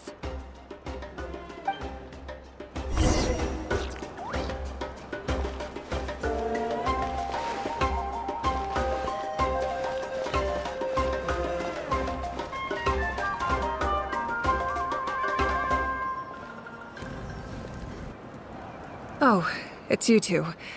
As you can see, things are not looking good right now. People across Natlan are in danger. Look, I'm very interested in your recent adventures, but this is not a good time. So we'll have to keep our conversation short. That's alright, we're also in a hurry. We're gonna go help the Children of Echoes after this. What?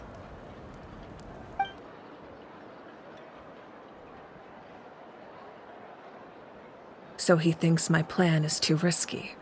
He thinks I'm being stubborn.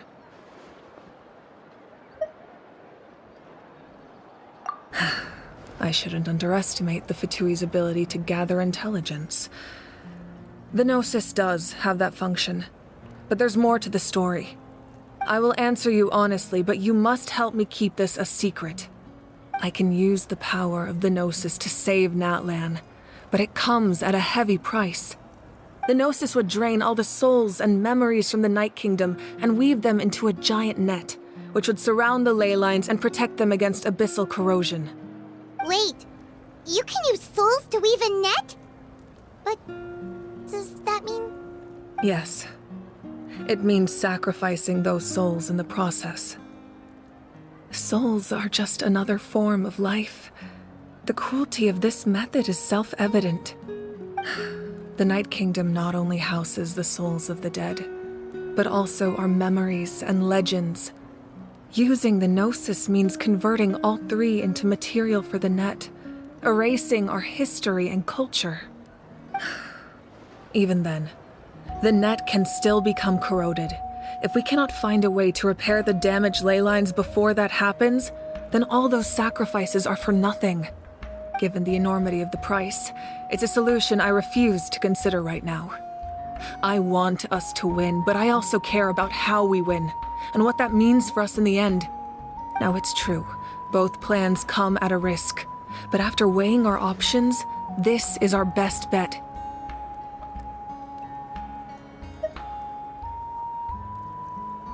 Natlan is unique among the nations of Teyvat.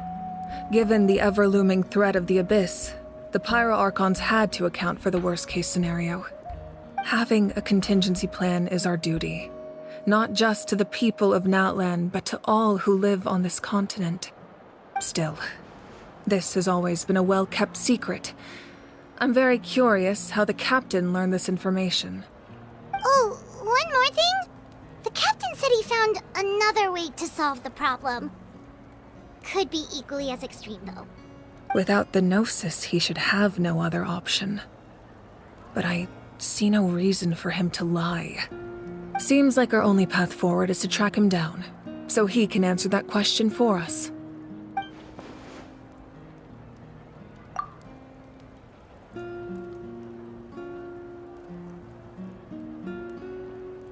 Judging by your expression, you must have doubted me, even if just for a second. Not even a little! We would never— Wait, what are you talking about, Traveler?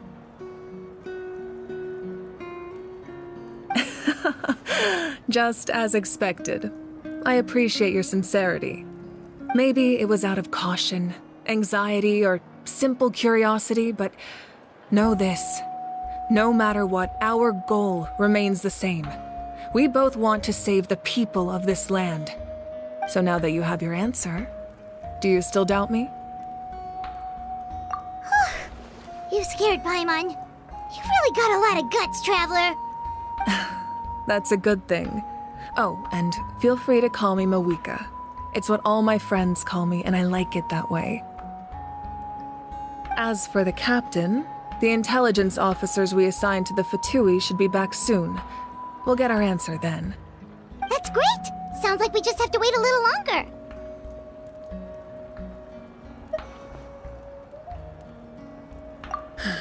Not just yet. Even though the Abyss is attacking several locations at once, I'm confident the warriors stationed in those areas can handle it. Don't worry. I just need to finish coordinating our available manpower, then I'll take a small team to handle the difficult locations. Wait, you're going to fight in person? Didn't you give up your power? That's true. I'm far less powerful than a god in my current state. But don't forget, I was an experienced and powerful warrior before I ever became the Pyro Archon. No matter how you look at it, my duty is on the front lines.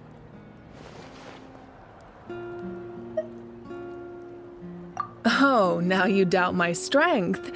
That hurts, Traveler. If we had time to spar, you might think otherwise. Anyway, even if we respond to these threats in time, it's not a permanent solution in the long run. I've considered moving my people to other nations, but given their close connection to the Night Kingdom, a forced evacuation would have devastating consequences. I've told the chiefs of each tribe to strengthen their defenses and advise people against leaving their settlements. Now, I just need to find the right time to disclose the true nature of the crisis to the people of Natlan. Paimon's a little worried about how people will react.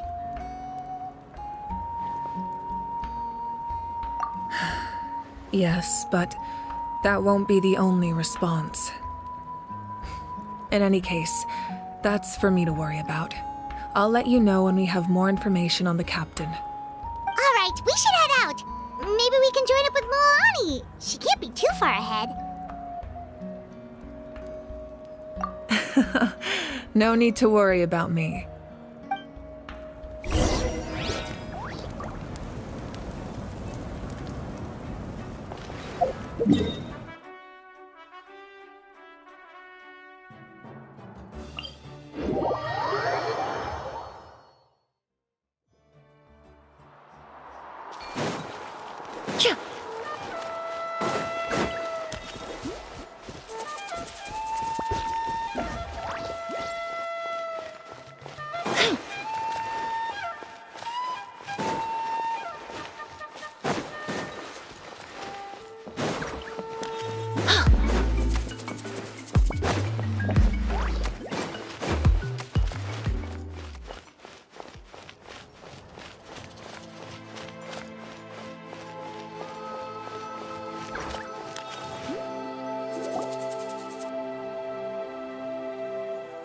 Quick, over here! To safety!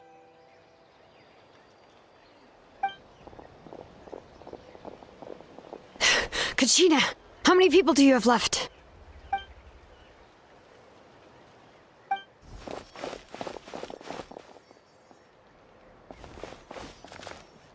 What's the situation? There's a trapped caravan that needs our help. We need to rescue them as soon as possible. We'll go together.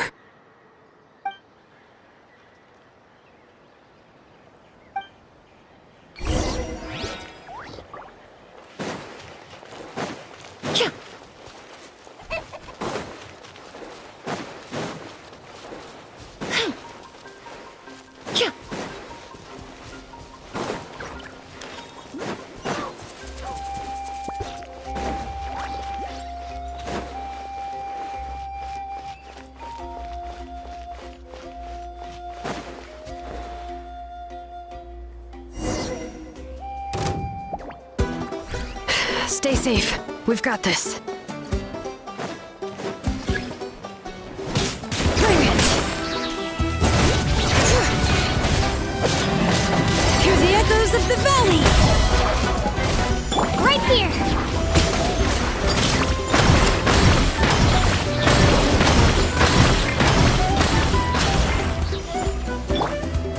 Let's ride!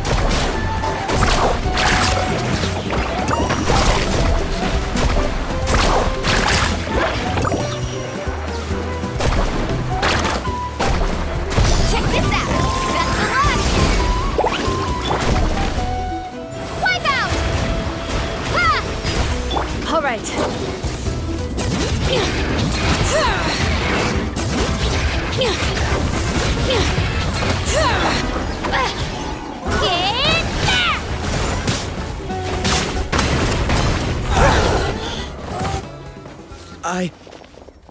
I really thought I was done for. I can't thank you enough. Don't worry about it. We're just glad you're okay. Let's see. Your goods look fine too. Guess the Abyss isn't after Mora. That should be the last abyssal pylon near the Children of Echoes.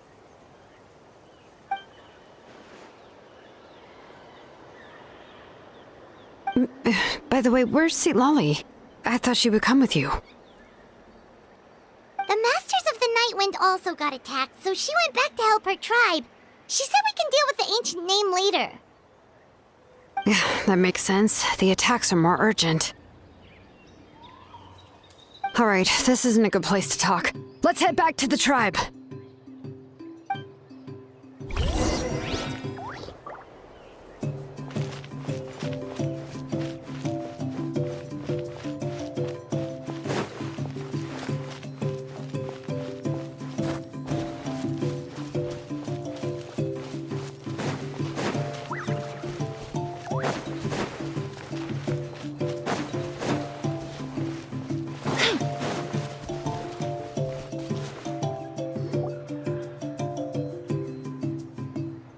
Looks like a few people were hurt after all. Oh, I should have got here sooner.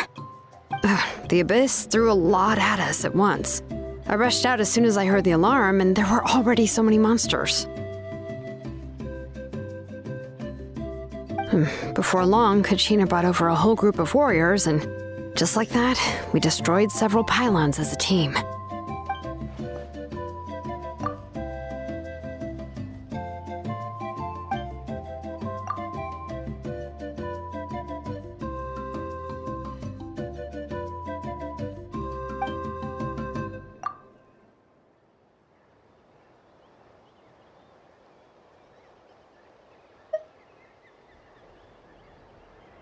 You mean the situation in the Night Kingdom, right? Yeah, I feel the same way.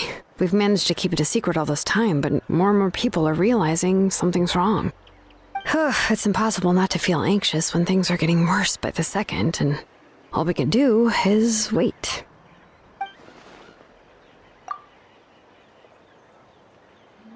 That just means we need to buy the Pyro Archon more time.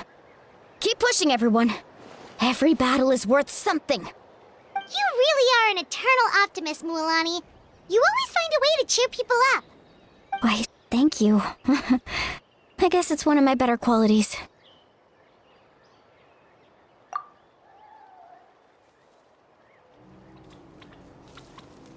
So, specifics aside, the Pyro Archon confirmed the Gnosis can resolve the crisis, but it comes at a huge price. And somehow the captain finds out about it, goes to fight the Pyro Archon, and calls her out for having a solution but refusing to use it. Honestly, if he has the same information as us, I can't really blame him.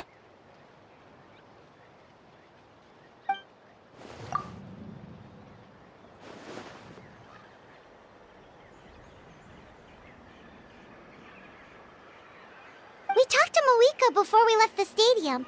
According to her, the cost of the captain's plan is too high. And, well, it makes sense. If that was truly the better choice, she would have picked it. Yeah, I trust the Pyro Archon. When I was upset about Kachina's disappearance, she was really sincere and patient with me. Plus, she burned down all those precious mementos for Kachina. She's already proven how much she values even a single person's life. When it comes to Natlan's survival, there's no way she would hold back. I agree. Maybe the captain weighed the costs and came to his own conclusion, but I'm sure we have different priorities. Life is important, but so are history and memory. As the Archon, she can't tell us everything, but it seems like she wasn't holding anything back this time.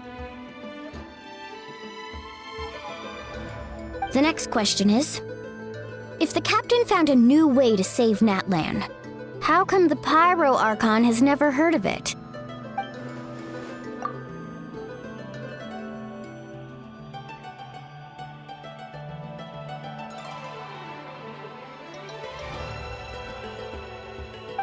This is all super confusing. We still don't have enough information. Once we figure out what the Fatui are doing, we'll have our answer. Let's head back then. Moika said her intelligence officers should return soon. With how many Fatui there are, someone's bound to give something away. Sounds good. I have a few theories of my own. With a bit more information, we just might get to the bottom of the whole thing.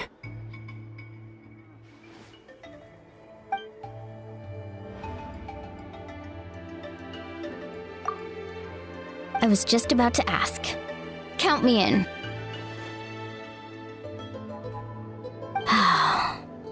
If I was just a bit faster, we could have prevented a few people from getting hurt. People who could help us in the next battle. It's all a chain reaction.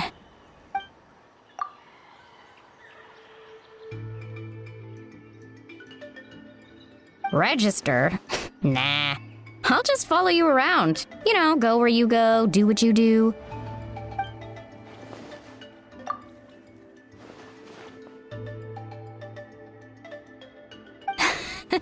You got it. I just don't want to make the trip back. It's so far. All right. See you all later. Let's get together and celebrate once this is over. Oh, you betcha!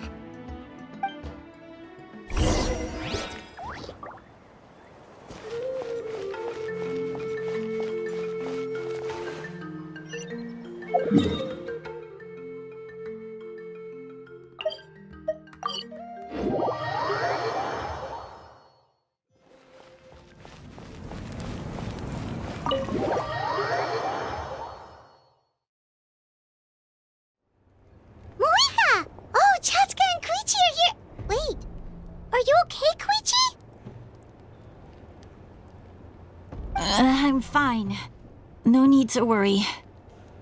They ran into the Fatui while out on a mission and decided to follow them. The Fatui? Calm down and let me explain. Here's what happened.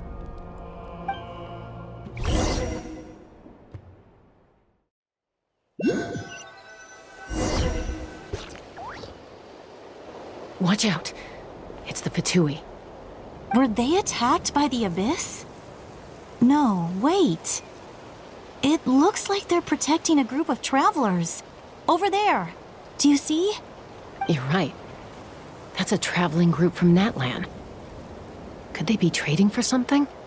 Let's keep observing for now. We're glad you're okay. Given the appearance of abyss monsters all over Natlan, you should cancel your journey and seek shelter at the stadium or one of the tribes. Thank you so much. I wish there was something we could give you. We don't expect anything in return. We were out on a mission and saw you being attacked. It was our decision to help. If you truly wish to repay the favor, you can keep this a secret. If anyone asks, just say you were saved by warriors from Natlan. Oh, okay. We can do that. But... We're not asking you to cover up our activities. We haven't done anything illegal. Our captain simply wishes to remain undisturbed. Nonetheless, the decision remains yours. If we wanted to keep you quiet, we would have employed a harsher method. Got it. We'll get going now. Did you hear that? They mentioned a captain. Isn't that who the Pyro Archon is looking for? Exactly. We could be onto something big. Still, there was no trade. They were just helping people in need. I didn't sense an ulterior motive. I didn't believe the captain when he said he wanted to save Natlan. But based on what we just saw, it's possible he was telling the truth. Maybe we've been wrong about the Fatui this whole time. It's too early to say. Let's follow them and see what's really going on.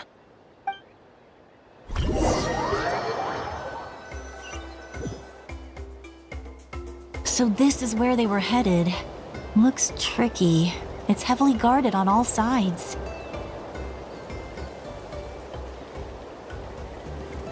Koichi, wait for me here. I'll go in and check it out. Oh, no you don't. How are you planning to get through all the guards? Look, I can use this terrain to my advantage. With our tribe's special way of getting around, I doubt they'll see me coming. We still can't see anything on the inside. What if you can't find cover? You won't have anyone to watch your back if you go in alone. The more heavily guarded the location, the more valuable the secrets. Even if the captain isn't here, we can still figure out what the Fatui are planning. That intel is worth the risk. Fine. You're not gonna listen to me anyway, so let me come with you. That's even more risky. You've been running around saving people for days. You're already at your limit. I'm confident I can protect myself. I'm not sure you can say the same. At least right now. I can.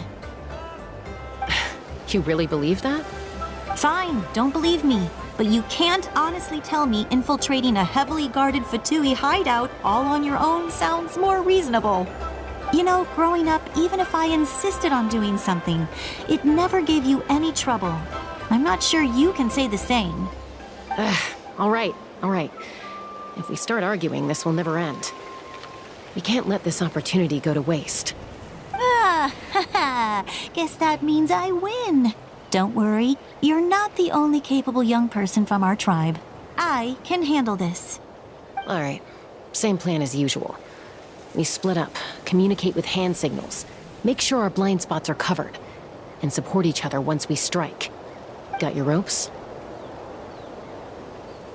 Yeah, let's go.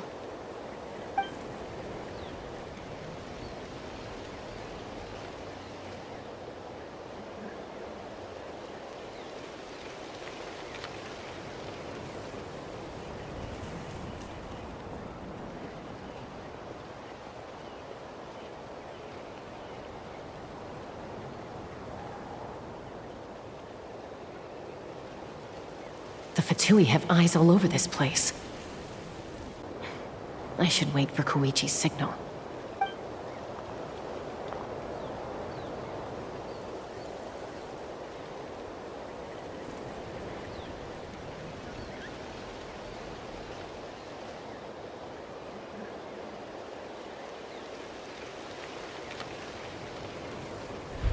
Now.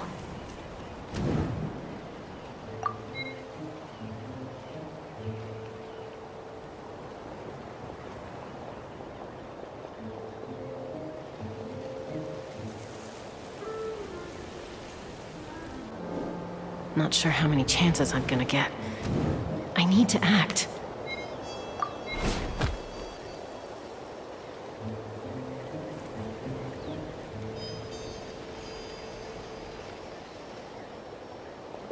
Good. I made it without getting caught. I should get to that platform over there. But it's guarded by the Fatui. Koichi should have line of sight. I'll wait for her signal.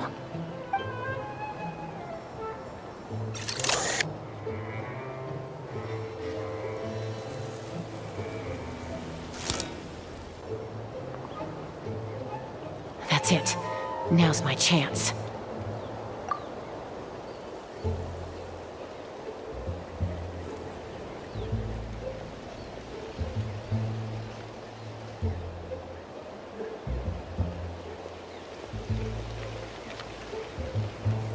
It's no use staying in one place. I should keep moving. Looks like Chaska is helping me by keeping an eye on the Fatui movements. I'll wait for her signal.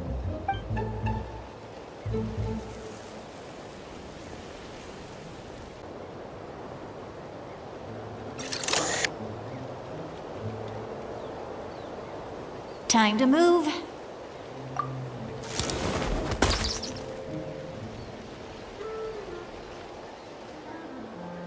Whew!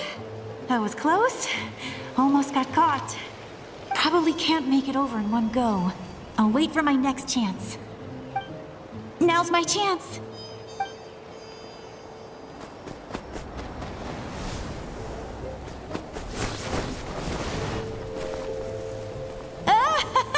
I made it! That'll show my sister. Let's see. The Fatui's occupying all the best locations. If we could just get past them somehow. Wait, I've got it!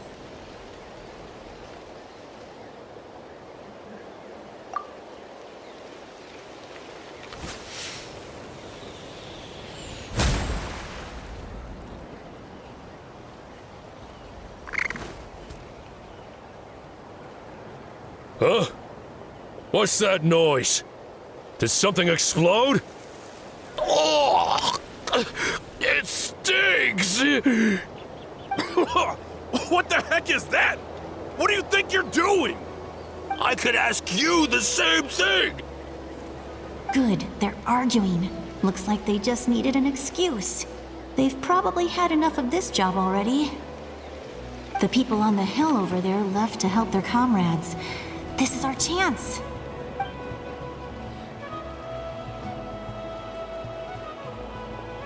Come get me, Chaska. I hope she gets this hand signal. That's Koichi's signal. Smart idea. Alright, time to move. Give me your hand, quick. Coming!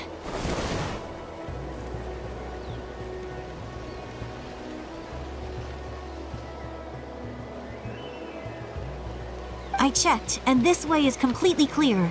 It should lead us to the deepest part of this place.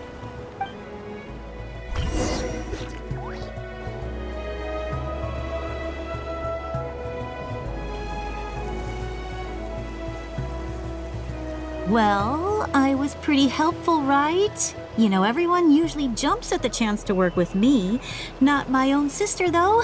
No, she avoids me like her life depends on it. I was wrong, Koichi. You've done well.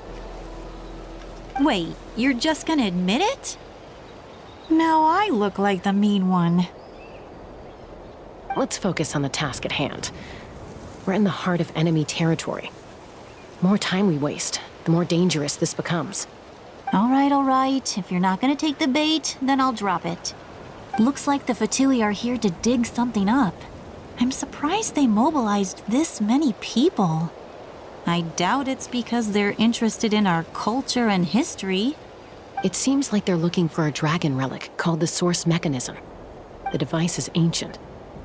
Barely any information survives to this day. And even people from Natlan don't know how to use it. Why would this be the Fatui's target? Not bad. Looks like it's in good shape. This should be what our Lord's looking for. Took us long enough. Come on, let's get this thing back. Back? Back where? Should we keep following? You really want to keep going? Of course. We make a good team, don't you think? No reason to stop now. What was that sound? Uh-oh. We've been spotted. Time to go. Falling rock incoming! Watch out for your gadget! What? You'll regret that! After them!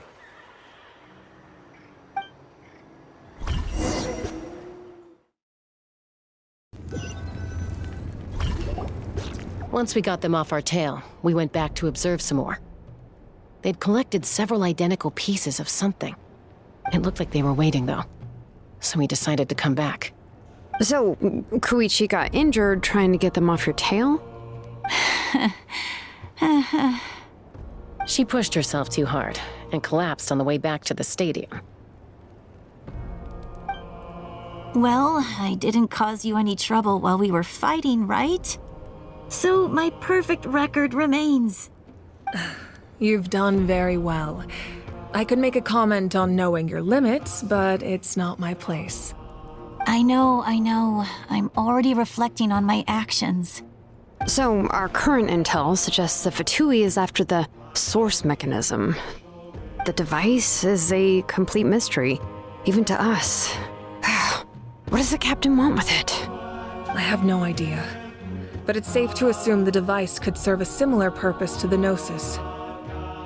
Shilonen, I need you to gather every scholar in Natlan familiar with the secret source. I'll get right on it. Thank you both for your hard work. Koichi, it's time for you to get some rest. Oh, and there are gifts from your patients waiting at the speaker's chamber. I've prepared a small gift of my own as a token of gratitude. I'll send it to your home along with the others. My patients. That's so nice of them. Guess that means I'm doing something right. You don't need to give us anything, Archon. We were just doing our duty for Natlan. I should take Koichi home now. Well, if Koichi doesn't want her favorite Saurus crackers, then... I accept. Thank you, Archon. What am I gonna do with you? There's some for the rest of you as well. They're one of my favorites too, so don't be shy. I'll start investigating the source mechanism right away. If I learn anything, you'll be the first to know. Yummy snacks!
What's next for you two?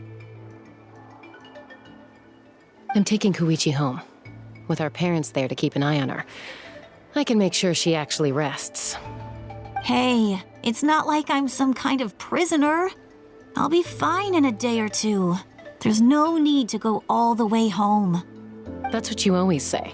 Everything's no big deal until you collapse. What if the Abyss attacks again? You're saying if I let you rest in a hotel, you're not gonna rush out the minute you hear the alarm? I won't. Triple promise I won't. Mm-hmm. Fine. On the off chance something like that were to happen, I might right. But I'm a doctor. I have a duty to help people in need, no matter how hard or tiring the work gets.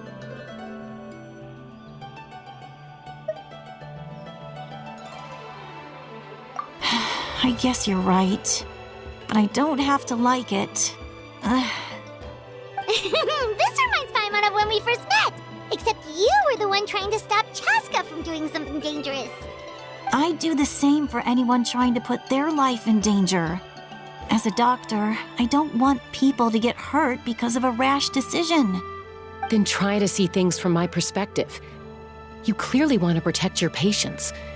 So can't you understand why your own sister would feel the same way about you? The two of you are the same, you know? I disagree. I understand the risks and costs of my decisions. Who wants to be like her? Overconfident, always making excuses when things go wrong. That's just not true. You think I don't have proof? Okay, don't get into another fight. Just pretend Paimon never said anything. Don't worry, Paimon. You didn't do anything wrong. Arguing is just how we communicate. Neither of us really takes it to heart. Plus, I guess we are similar in some ways. Maybe I rush into things without thinking, but I learned that from her. We're family. I can't help it if my older sister is a bad influence. Okay, you don't have to put it that way. So, you're all good now? Neither of us are really the type to back down, so we'll always have our differences. But still, we get along in our own way. Plus, I know you'll wake up one day and realize I was right all along. I just need to wait. Be my guest. Come on, let's get you home. See you later, Traveler and Paimon. I'll be back once everything's settled at home. There's no rush. At least grab a nice meal with your family. Bye, you two. Take care of yourselves out there.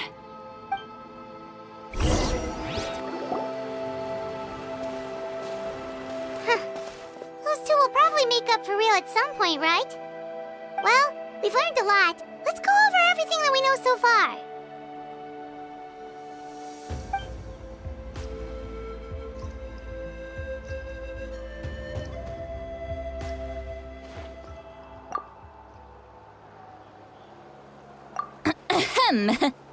Sorry for popping up out of nowhere. Again. Why do you look so awkward? Oh, is there something you need from us? Okay, I won't beat around the bush. Oh, and I'm sorry for interrupting your rest.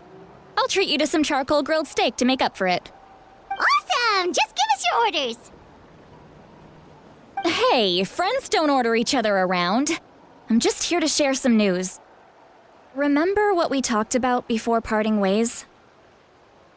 Oh yeah, you mentioned how Auroron has always wanted to save Natlan, and something about his soul being fragmented. Paimon and the Traveler discussed it after you left, and we think Auroron is probably back with the captain. What do you think? I agree with your hypothesis. And just now, I confirmed it myself. Auroron came back. He helped the Masters of the Nightwind defend our camp. What? He came back? I told him to give up whatever he's doing, but he refused. He said they're just one step away from success, so there's no way he can back out now. Apparently, he came back to fulfill his duty to our tribe. When he left, he said it was because he still has a duty to Natlan as a whole. I'm surprised you let him go at all. I had to prioritize my tribe. Besides, the situation was intense. I couldn't focus on outside and inside threats at the same time. Plus, he was on guard. He knew I would try to go after him, so he made sure to keep his distance. I kept an eye out for a good opportunity, but it never came. All these years of calling me Granny, and I couldn't do a single thing for him in the end. Don't say that! Your tribe all raised him together, right? That couldn't have been easy. you're right. Seeing him come back reminded me of when he was little. Running around the tribe, dropping by random houses right and left. He's not only a child of the Masters of the Nightwind, but a child of Natlan. It's only natural for a child to want to do something for their family. Besides, Auroron is my apprentice. He might have a few tricks up his sleeve, but I guarantee I know every single one. Wait, what are you saying? Look. Remember how I said Auroron's soul is fragmented? This is the talisman I created to keep it stable. And this gem is what makes the talisman work. It just so happens that Auroron is due for a gem replacement. Since I can't get close to him, I put the new gem in a supply bag and asked Aoife to bring it to him. You guys know Aoife, right? No? Well, he's a pretty famous vet around these parts. He's always bringing me all sorts of things, and he happens to be very good friends with Auroron. Aoife doesn't know what's going on, so he agreed, no questions asked. Auroron would find the gem as soon as he opened the bag. He knows how important it is, so I knew he would make the switch. He probably suspected that I tampered with it. But here's the catch. The trick is on the bag. The moment he touched it, a portion of his memories were copied onto the old gem, which he no longer needed. That's amazing. You can do something like that? Most people can't, but I can. That trick he used to bring you to the Night Kingdom isn't anything special, by the way. My technique is much more subtle. He won't notice anything. So in other words, we have a whole backup of Auroron's memories in this gem. The kid thinks he can take me on? Like I wasn't the one who taught him everything he knows? That's amazing, Seat Lolly. Let's take a look right away. Once we get to the bottom of this, we can finally track him down. I know he thinks of me as his grandma, but do you think he'll get mad at me for this? You can be honest. That's a tough question. Paimon doesn't have a grandma, so she's not the best person to ask.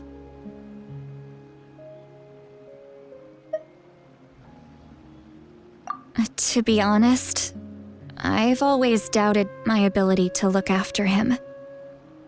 I didn't stop the ceremony all those years ago, and now I'm useless again. But if I stop here, it will haunt me until I'm 500 years old. Every night I'll wake up in a fit of anger.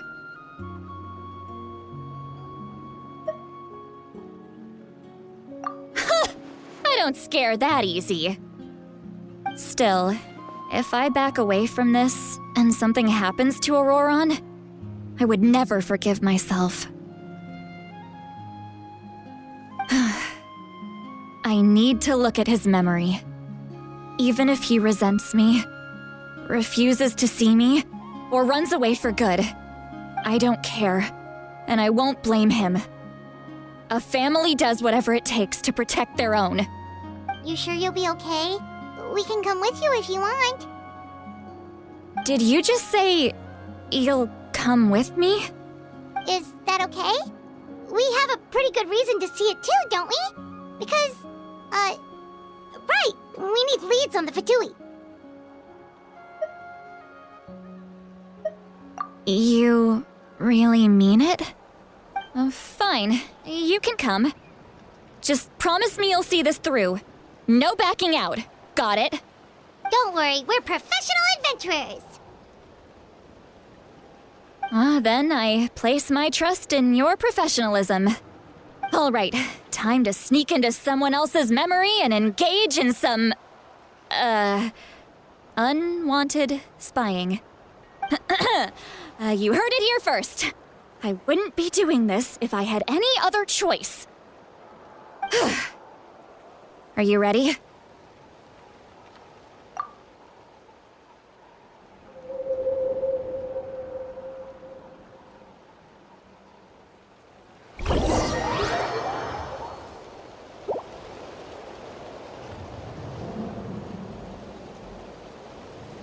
Look how good you're doing.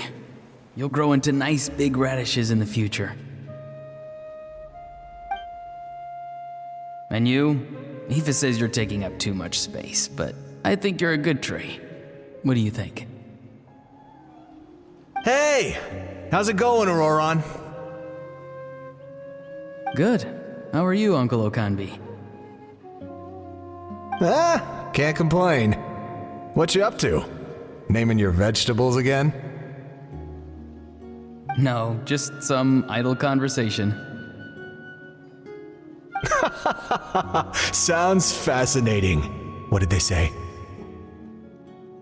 They told me you were coming and that you would take some produce with you.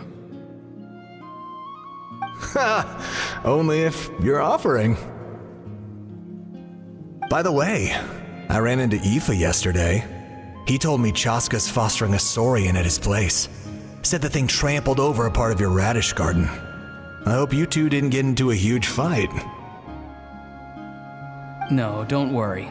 I'll find a way for him to make it up to me. I've already wrapped your share of the produce. Here you go. You really knew I was coming. That's pretty amazing. Light up the smoke and you can see the path through the shadows. That's what everyone says.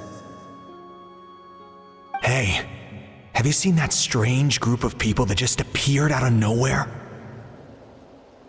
Appeared out of nowhere? I don't think so. It's the Fatui. Their leader seems like a big deal. He didn't bring many men with him, but they're all elite warriors. It seems like they're looking for someone, but I wouldn't go around asking too many questions. If you run into them, be careful.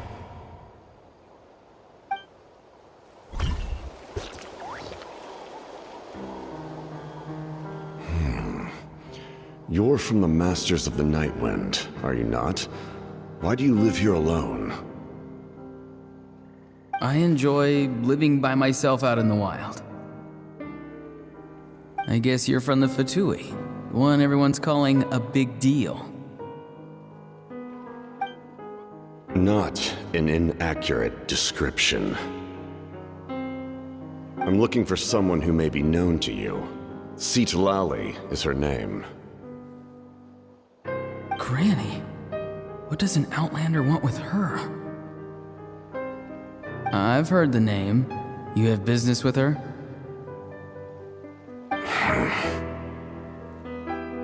There's no point to further questioning if you insist on hiding things from me.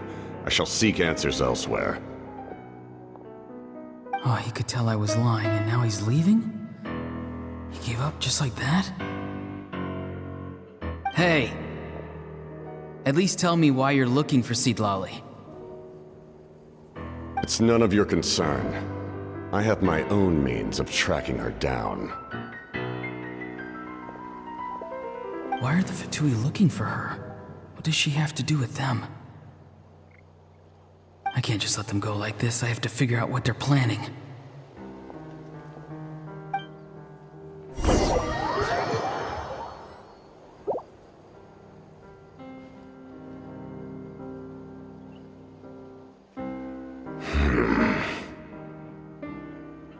I've just been studying the ley lines and asking for leads on Granny. I can definitely rule out some sort of invasion. The situation has seen no true improvement. The Pyro Archon did not fulfill her promise. My lord! Ignore him. He is no threat. He knows I'm following him, but he doesn't seem to care. He's strong, I can tell. But there's something unusual about him and also familiar in some way. I can't describe it.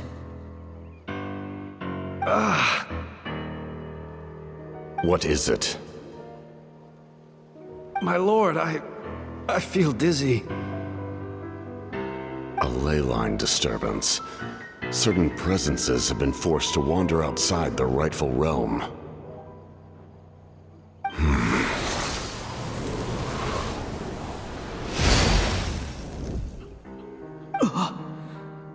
was a spell from the Masters of the Nightwind. How did he know that? Is he sending those escaped souls back into the ley lines? How did he do that so easily? Soulfaring is supposed to be extremely difficult. This could be related to why he's searching for Granny. I feel much better. Thank you, my lord. Think nothing of it. Stay vigilant and continue to gather information. The Abyss could attack at any moment. If you notice any irregularities, assume drill formation and be prepared to fight. However, there's no reason to over-engage. Information is our first priority. Yes, sir. Why are the Fatui fighting against the Abyss? Do they really mean us no harm?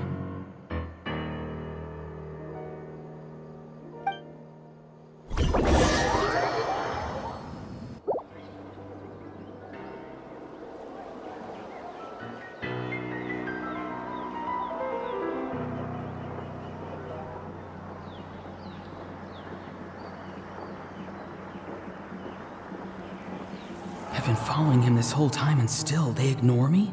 Do they really not care? It seems like his subordinates referred to him as the captain. Never heard of him before. And now he's headed to the stadium. That's unusual. Oh, what is he gonna do? You two, with me. Everyone else, wait here as instructed. Send word to the other teams to retreat immediately if this fails. Yes, sir. He's going inside? But the Pyro Archon is in there. What does he want with her? Forgive me, my lord. Allow me to check one more time. Do you truly wish to do this? The time for idle observation is over. It now falls on me to act. This nation is out of time. Yes, sir.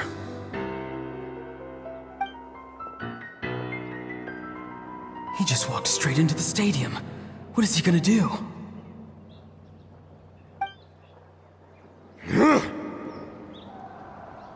They're both incredibly strong. How long will they have to fight until someone comes out on top?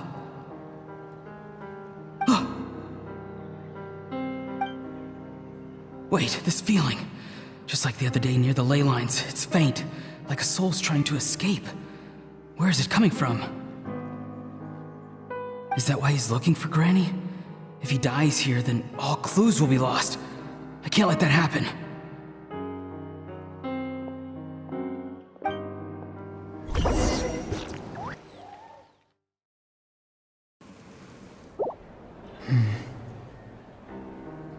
As for you, I must confess, I did not expect that little trick of yours to save the day. No matter how dense the fog, as long as the sun remains, we cannot turn day into night. She could have dispelled it. She simply chose not to. You don't have much time, and you're injured on top of that. What do you plan to do next? I'm beginning to see just how useful you may turn out to be. You heard something from here, didn't you?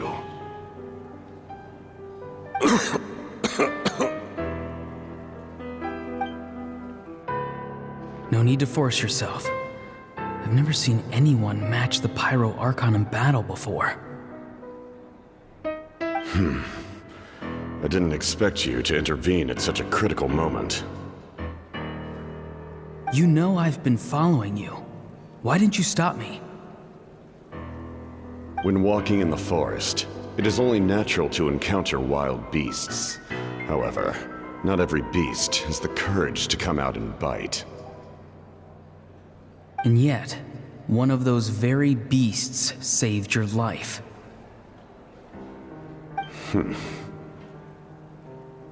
Then speak. What do you want? I didn't save you because I wanted something. My soul is more perceptive than others. I can sense that the ley lines are extremely weak. I don't know what the Pyro Archon is planning. Can she really save us? The questions you asked her just now, well, I've had very similar doubts. So I felt like I had to help you.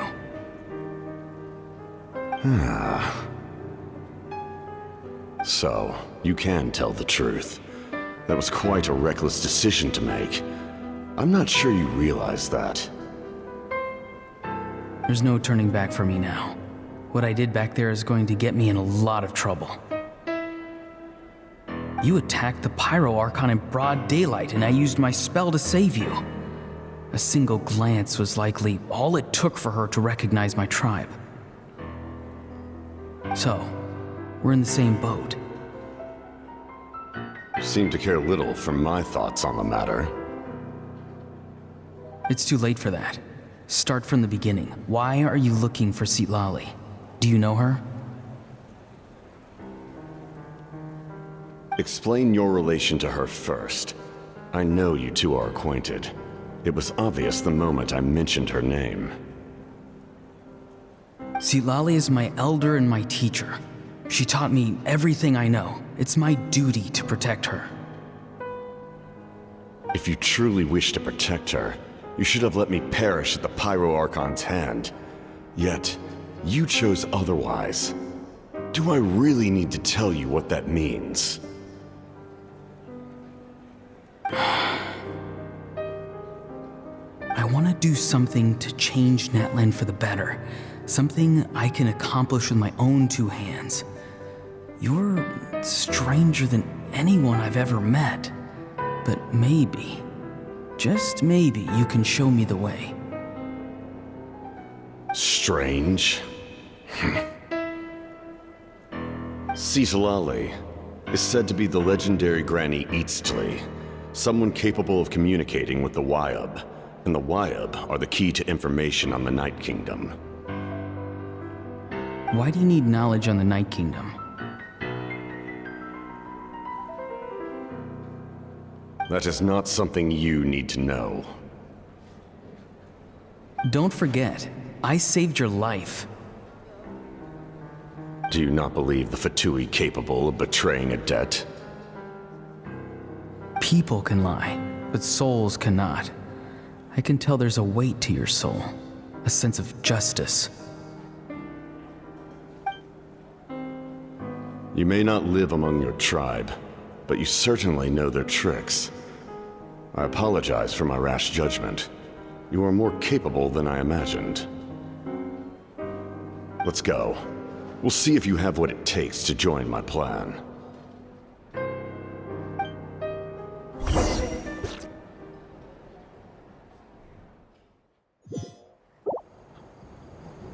I see. Interesting approach. Worth trying, I think. Rather than weaving a net to protect the ley lines, this method would address the root problem by reconstructing the ley lines themselves.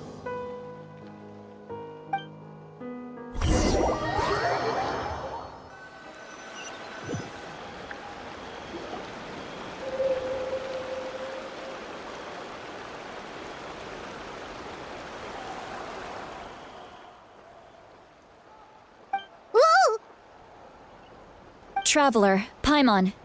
Are you two all right? Paimon's fine, just, a little dizzy.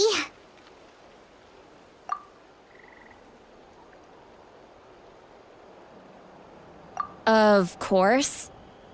I'm so mad at him. After everything, he still can't let go of the past. For some reason, he thinks he owes something to the people who cared for him. Stubborn, self-righteous fool. Where's that gonna get him? Now that he's all grown up, he thinks no one can tell him what to do? He thinks he can just run away whenever he wants. Oh, show him. If he tries to run one more time, he's got another thing coming. Maybe stubbornness runs in the family. Like grandmother, like grandson, as they say. Is that supposed to be a compliment? Huh, that kid's got nothing on me. Anyway, back to what we just saw. I don't even know what to make of it. Yeah, the captain seriously wants to reconstruct the ley lines? What does that even mean? Something like the loom of fate, maybe? But how does that help with the abyss? The loom of fate? Oh, it's kind of hard to explain. Basically, it's a device from Conrio that has unbelievable power. Anyway, if he really wants to manipulate the ley lines, everyone in Natlan will be affected. Oh, this is big.